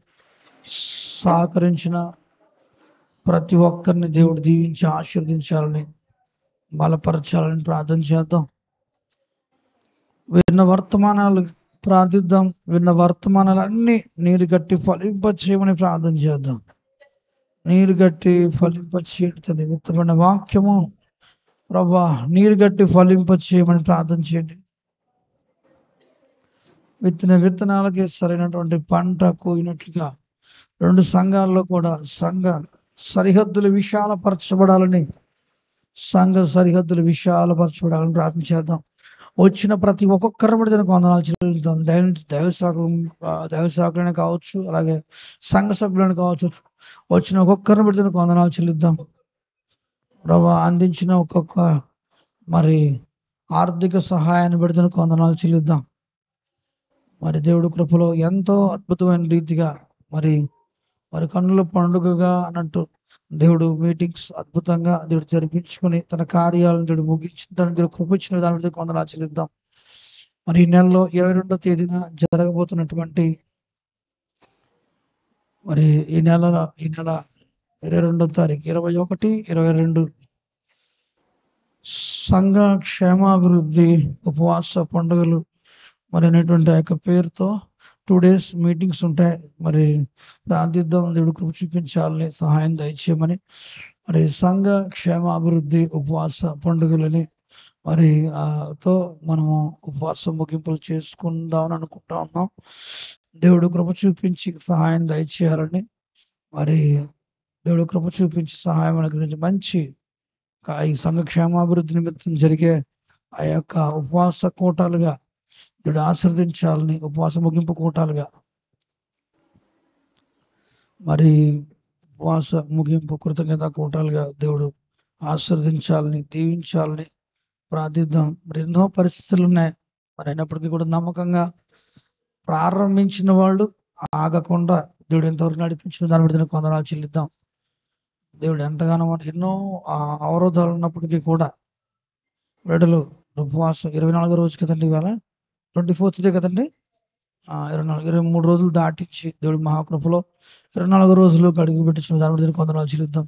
ఇంకా 16 days దేవుడు ఘనంగా దేవుడు జరిగించాలని, దేవుడు ఒక్కొక్కరిని తన ఆత్మచేత నింపాలని, మరి గొప్ప సాధనాలుగా దేవుడు వాడుకోవాలని ప్రార్థన చేద్దాం. రానున్న రోజుల్లో గొప్ప సాధనాలుగా వాడుకున్నట్లు కృప దయచే ప్రభా. నీ కృపా కాపుదలు తోడుగా ఉంచు తండ్రి. నీ అభిషేకం చేత నింపండి ప్రభా. నీకు స్తోత్రాలు. హల్లెలూయా, హల్లెలూయా. ప్రభా నీ ఆత్మాభిషేకం ముద్రించి తండ్రి నీకు స్తోత్రాలు. సంఘంలో సావాసాలు నడుస్తున్న ప్రతి ఒక్కరికి ప్రార్థన చేద్దాం. అపార్థాలు, అనుమానాలు, రకరకాల పరిస్థితుల నుంచి సంఘంలో విడుదల దయచేయమని ప్రార్థన చేద్దాం. డిస్టర్బెన్సెస్ అని తొలగించమని ప్రార్థిస్తున్నాం. నీ అభిషేకం చేత నింపండి. ఏక హృదయము ఏకాత్మ దయచేయమని ప్రార్థిస్తున్నాం. ఏక హృదయమును ఏకాత్మను దయచేయండి తండ్రి. ఇంకను అనేకులు ఈ పరిచర్యలో జతపరచబడాలని, క్రొత్త వారు అనేకులను జతపరచాలని ప్రార్థించండి. నూతనంగా బాప్తిస్మాలు జరిగించు ప్రభువా. బాప్తిస్మాల కొరకు ప్రార్థన చేస్తున్నాం తండ్రిని ప్రార్థిద్దాం. అలాగే బాప్తిస్మాలు తీసుకున్న ప్రతి ఒక్కరూ కూడా స్థిరపరచబడేలాగా ప్రార్థిద్దాం. స్థిరపరచండి తండ్రి, బలపరచండి ప్రభువా, యోగ్యపరచండి తండ్రి. ప్రతి ఒక్కరూ సాక్షులుగా జీవించడానికి సహాయం దయచేయండి. దేవుడు వెలుగులోకి తీసుకొస్తుండగా పరిచర్యని ప్రభువా నువ్వే సాక్షులుగా వాడుకోమని ప్రార్థిస్తున్నా. సాక్షులుగా వాడుకోండి ప్రభువా. నీ అభిషేకం చేత నింపు నాయన, నీకు స్తోత్రాలు. సమృద్ధి దీవెల చేత నింపమని ప్రార్థిస్తున్నాం. సన్నిధి ప్రశ్న తోడుగా ఉంచు ప్రభువా, నీకు స్తోత్రాలు. నీ రక్త ప్రోషణలో ఒక్కరిని భద్రపరచు ప్రభువా, నీకు స్తోత్రాలు. ప్రార్థన చేసుకుందాం. హల్లెలూయా, హల్లెలూయా, హల్లెలూయా. పరిశుద్ధుడా, పరిపూర్ణుడా, నీ పరిశుద్ధ పాదములకు వందనాలు, స్తోత్రాలు. వెత్తబడిన వాక్యం నీరు కట్టి ఫలింప చేయండి తండ్రి. ప్రభువా నన్ను తండ్రి ఆరాధించే నీ బిడ్డలు ప్రభువా తండ్రి, నన్ను ఆరాధన యొక్క ఫలము వారిలో కనబడడానికి సాయం దయచేయండి. నిన్ను ప్రేమించేవారు ఆ ప్రేమను గురించిన ఫలము ఒక్కొక్కరిలో కనబడడానికి సాయం దయచేయండి. నిన్ను ప్రేమించేవారు ప్రభా నీకు ప్రభా దానికి ఆ ప్రేమకు తగ్గట్టైన ప్రవర్తన సంపూర్ణంగా కనబడడానికి సాయం దయచేయండి. సంపూర్ణంగా కనబడడానికి సాయం దయచేయండి. ఆ సంపూర్ణతలోకి ఎదిగింప చేయండి తండ్రి. ప్రభా నేను తండ్రి వారి ఆరాధనలో ప్రభా నీ ప్రేమ దయచేయమని ప్రార్థిస్తున్నా. నీ ప్రేమను పెట్టండి. నిజంగా నిన్ను ప్రేమించేవారిగా, నిన్ను వెతికేవారిగా ఉండడానికి సాయం దయచేయండి ప్రభా. ఎన్నో వ్యాఖ్యానాలు ఉన్నప్పటికీ కూడా ఒక్క మాటతో నీ వాక్యంలో రాబెడుతున్న రీతిగా నిన్ను ప్రేమించేవారు ప్రభా, నిన్ను వెంబడించేవారిగా ఉంటారు, నిన్ను సంతోషపెట్టేవారిగా ఉంటారు తండ్రి. ప్రతి విషయంలో వారు సహకరించేవారిగా ఉంటారు. వారు ప్రభా ప్రతి విషయంలో తండ్రి ప్రభా ఫలవంతమైన విధానంలో ఉంటారు తండ్రి. పాలిభాగస్తులై ఉంటారు ప్రభా. అట్లాంటి కృప సంఘానికి దయచేయండి తండ్రి. కృప చూపించండి, సహాయం దయచేయండి తండ్రి. ప్రభా ఈ వాక్యం ద్వారా ఒక్కొక్కరి జీవితాలకు నీ వెలుగు దయచేయమని ప్రార్థిస్తున్నాం. నీ మందిరానికి వచ్చినప్పుడు ప్రభా నీ మందిరంలో ఉండేటువంటి బిడ్డలు నీ కొరకు నిలబడడానికి సహాయం దయచేయండి. నీ కొరకు స్థిరపరచబడడానికి సహాయం దయచేయండి.